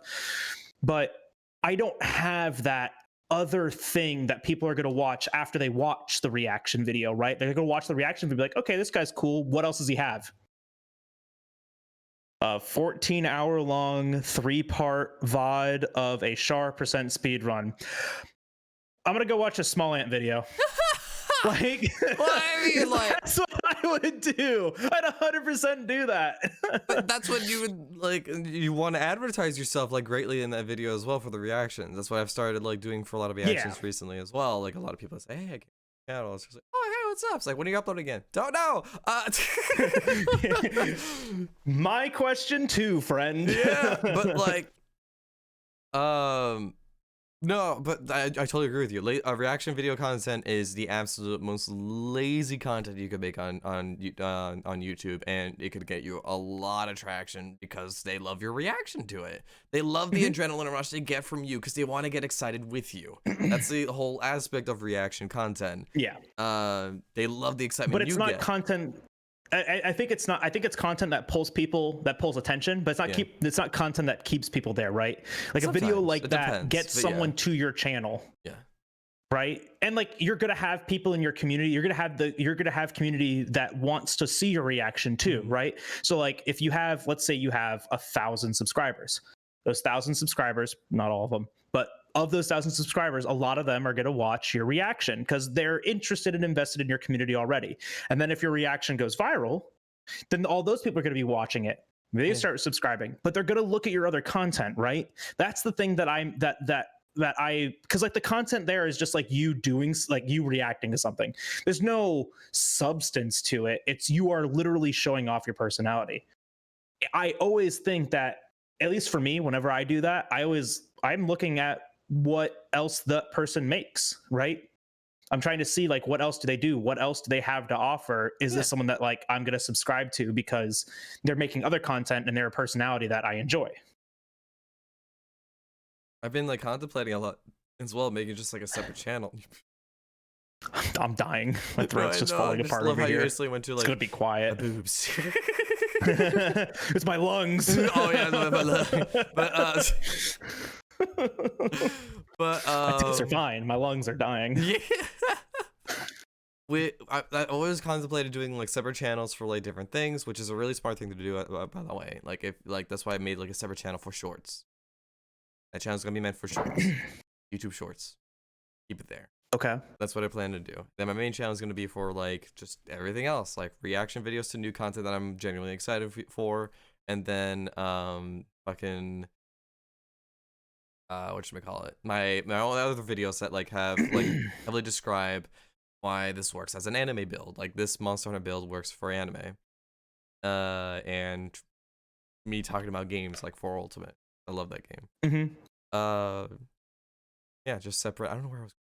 I find that interesting though, that you're doing a separate channel explicitly for shorts. Yeah. Why wouldn't you do that on your main?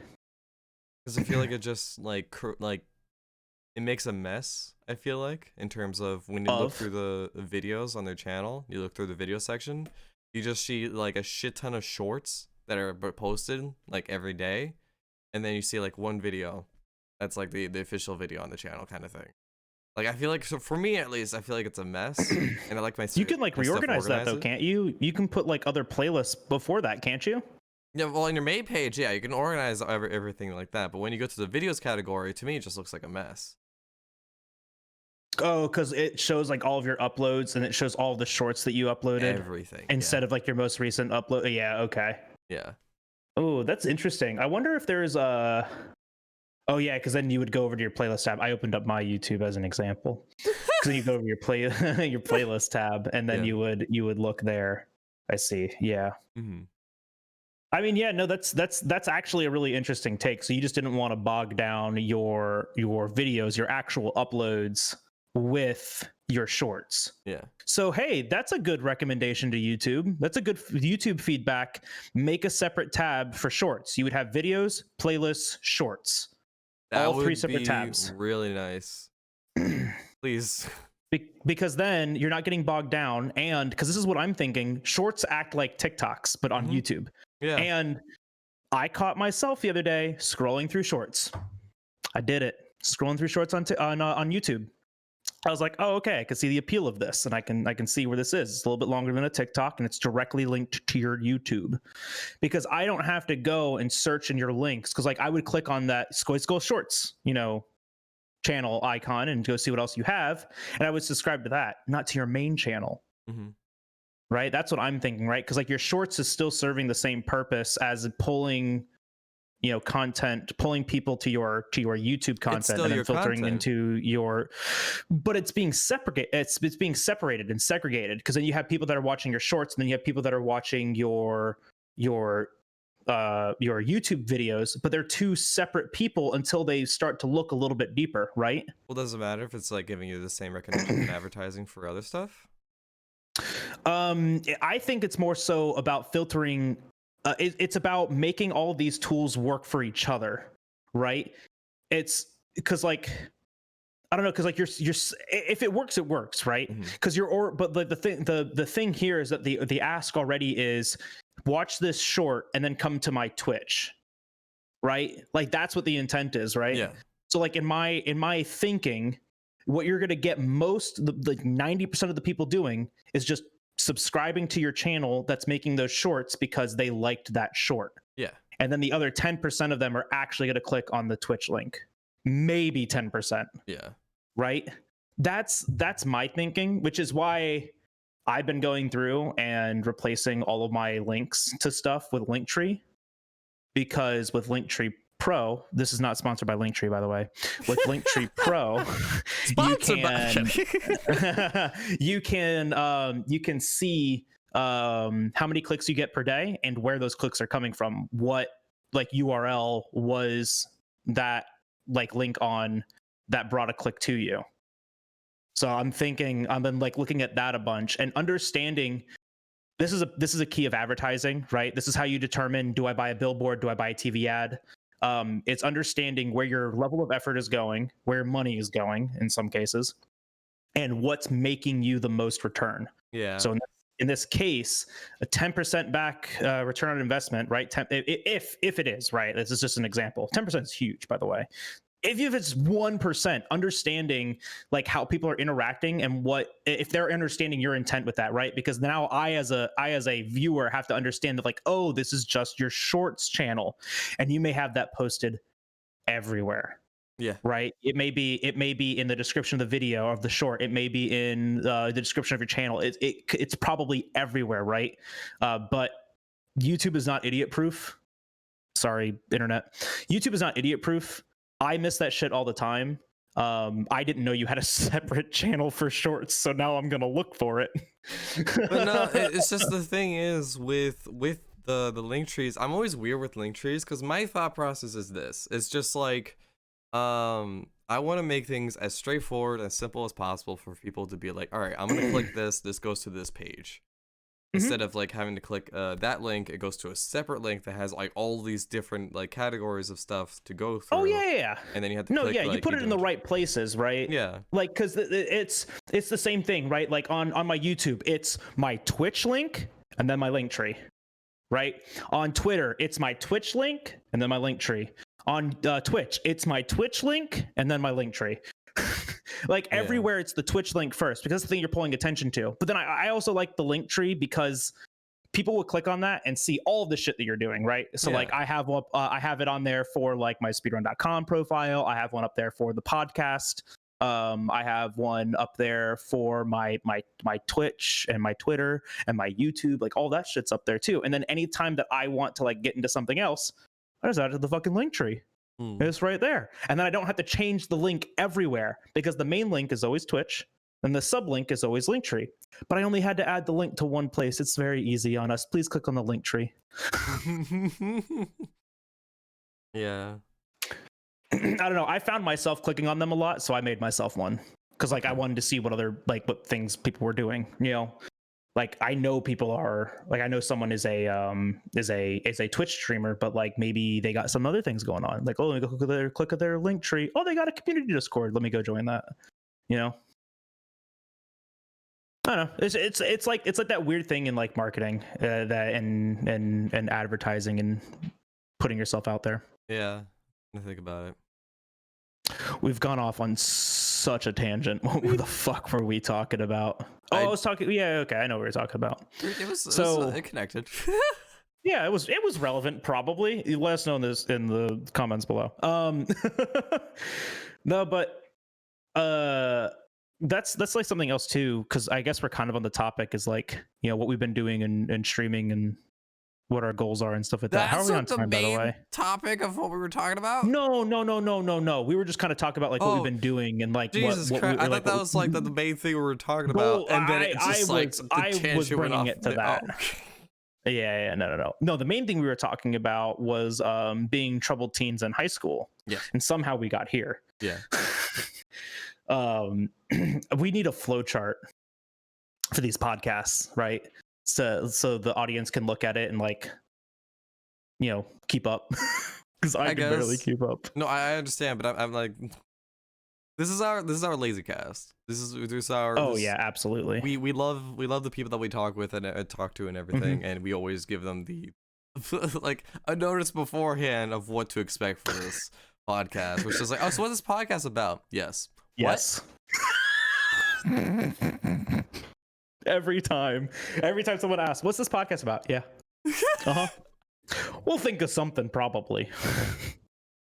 What's trending these days? Even this before Skoy hits play. What do you want to talk about? Oh, Pokemon. What stream's been like? We haven't just talked in a while. Yeah, this is like a good chance for me to like talk with you too. I love talking to you. This is our court mandated couples therapy. Yeah, where we have to sit down for 2 hours and talk to each other every week. Court mandated. Required. Yep. But what's I say? What were you gonna say?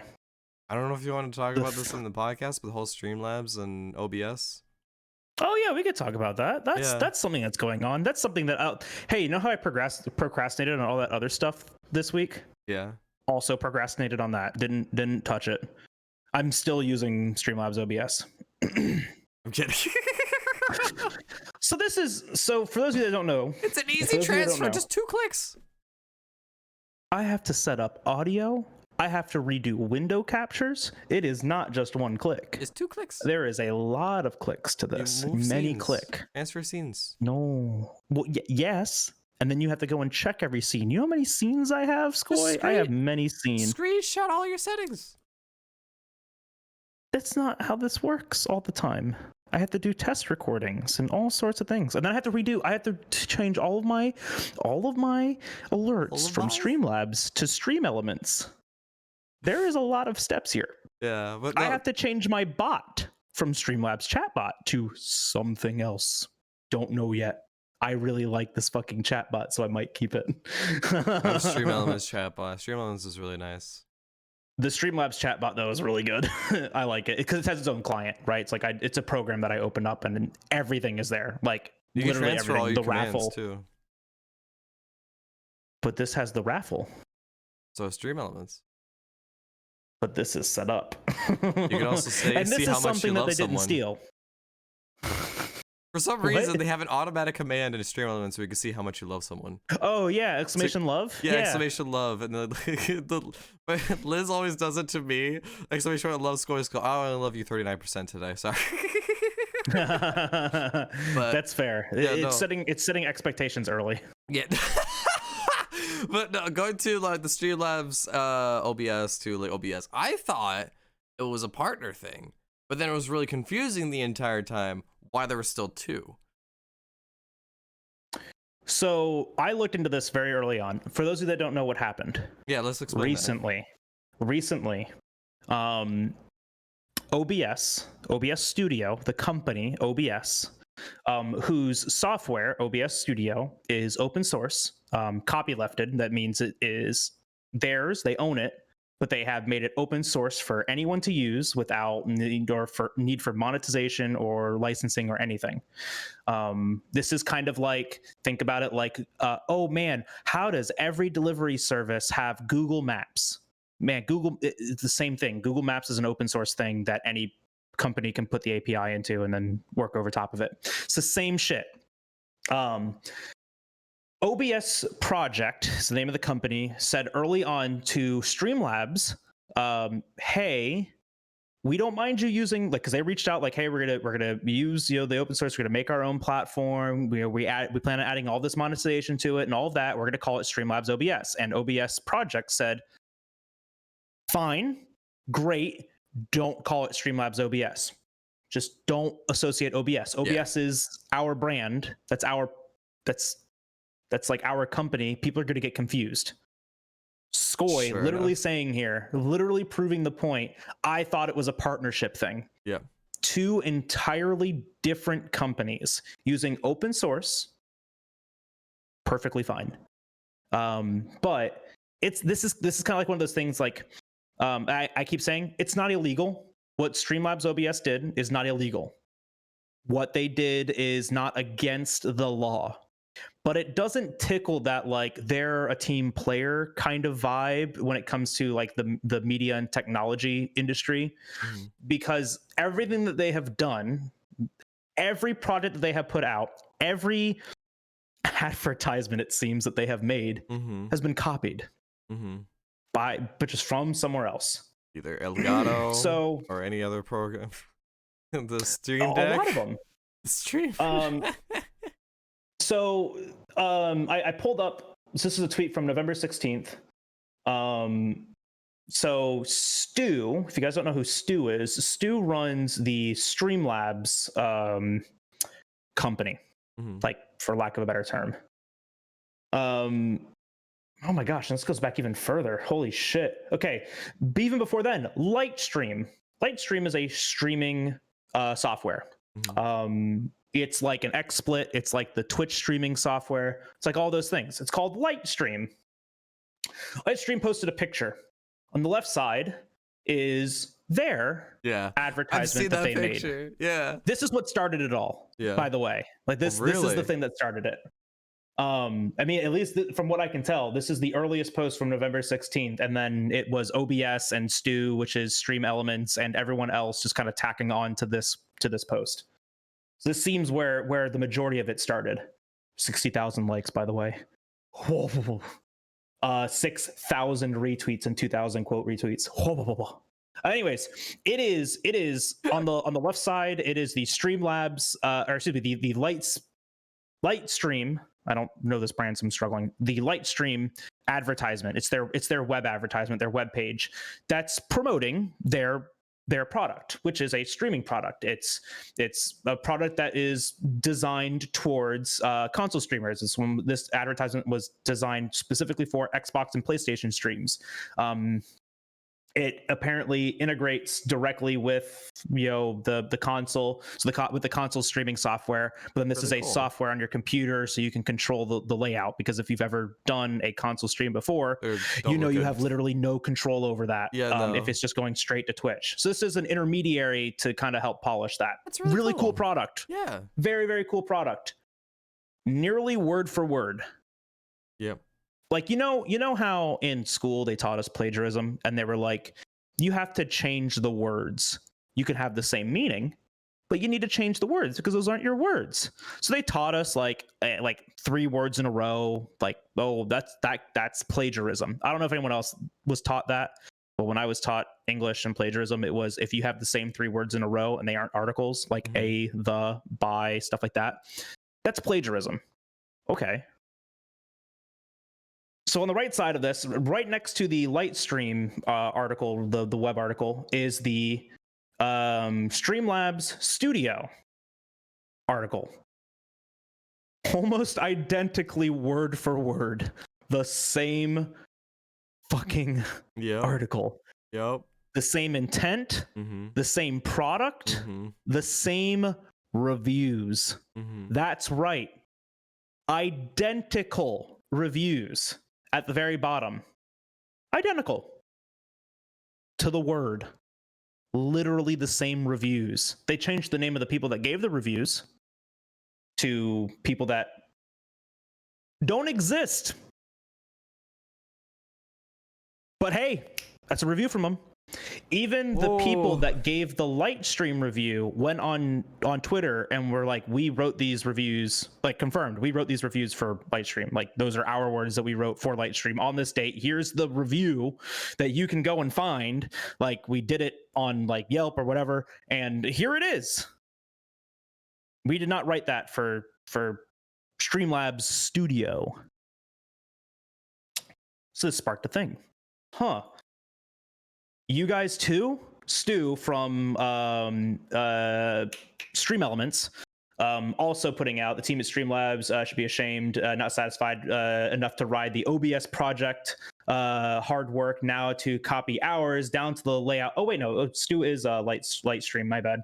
Now to copy hours down to the layout, every word on our marketing site and our UX in this product. Down to the T. Oh no, it left me. Where did it go? Come back. And then OBS Project, which is the company that made OBS, that owns OBS Studio, says near the launch of Streamlabs OBS, Streamlabs reached out to us about using the OBS name. We kindly asked them not to. They did so anyway and followed up with filing a trademark. They filed a trademark on the OBS name. Wow. We've tried to sort this out with them privately and they have been uncooperative at every turn. Elgato makes this cool handy dandy device. I can't get it in the screen because the cable's too short. It's called the Stream Deck. Stream Deck is a really cool piece of software that also has an app on your phone and on your desktop. It's a button that you click and it does an automated process to change like scenes, your lighting, mute your mic. Oh Jesus! You scared me. To fucking because I just cut out. I thought my internet cut. Yeah, no. Go on. No, but like I can just do that. I can just press a button and mute myself. Like it's an incredible piece of technology. And there's an app for your telephone device. It's open source, so people can make apps for it. Which means Streamlabs took it and made their own app for it, identical, and monetized it. Not illegal, but not a good business practice. So yeah, that's instigated a bunch of us to jump off of the slobs train and get on to a different one. So I'm still lazy and doing all that stuff. That's fine. You use whatever you want to do to promote your product, and it doesn't. I don't know. Well, yeah. So this is one of those things. I mean, right? This is because this was something that was happening like behind closed doors. Like this. It's not your fault. Yeah. Oh, yeah. No. I mean, I'll do whatever I want with this eventually. But this is something that I keep saying. It's insane that like all of this stuff happens behind closed door. We don't see any of it, and then like one thing instigates, people coming out and talking about this. And it kind of always felt like that OBS, Streamlabs OBS was like a cookie cutter of it. But there was enough polish to it that is a usable product, right? Like there's enough polish to this. I've been running my stream on it for 2 years, almost 3 years now. Jesus. It's not like this is a bad product. No, there's just a lot of other things built into it that is monetized, so they can make money on it.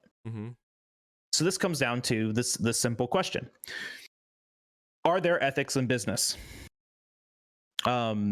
This is something that I love this discussion. This is one of my favorite discussion.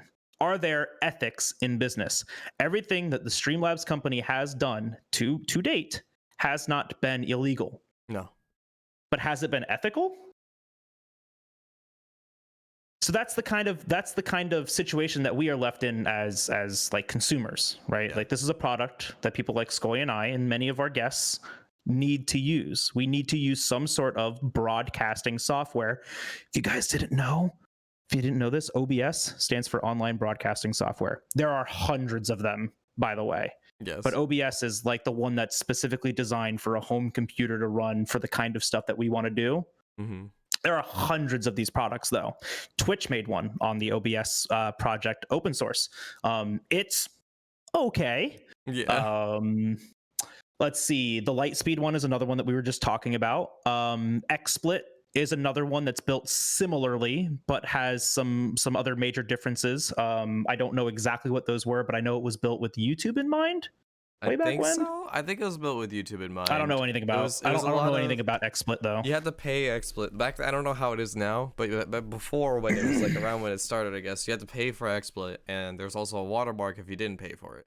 So if you didn't pay for it, there would be a watermark. You could still stream and everything from it, but there'd be a watermark for XSplit saying this is used by XSplit.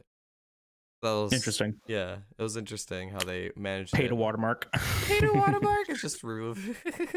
But it's interesting to think about it because like all these things perfectly legal, everything that Streamlabs has done, but now we are left as consumers to decide, are we okay with that? Mm-hmm. And we're often like left with this decision a lot. Real talk, we're getting into politics and other shit now, because we're left to think about this often. Oh, I mean, this is gonna be a quick one. Oh, okay. Because and I mean, all I have to do is just say one word: Amazon. Oh, all right. Right. Every fucking day I use Amazon. Yeah. Every day, right? But this just comes down to like where us as consumers, we differ when we want to identify our ethics in business. Where do we draw the line? And it's also like really weird because I still use like Amazon Prime. Like I still pay for Amazon Prime. I still use Amazon services like every week, and yet I know. I mean, you literally have a personal experience with Amazon, and you've talked to me about that. So like I have a firsthand, accounting of what happens in an Amazon warehouse. Yeah. And I still make the conscious decision every single day to use this. Yeah. But then like here's this, like where they do some shady stuff to other not small businesses. Oh, I'm getting off of this and getting on to the next, OBS thing. And it comes down to convenience. I'm calling myself out, right? Because there isn't another Amazon thing. There isn't. It's like one of those weird realizations, right? Because there isn't another Amazon. Like there's no other company in the world like Amazon where I can order something and get it the same day or the next day. It's going to be nearly impossible and almost like, or either nearly impossible or incredibly difficult to have something that can compete against Amazon. It's nearly impossible to do unless Disney makes their own like delivery service. Delivering Disney Dislivery.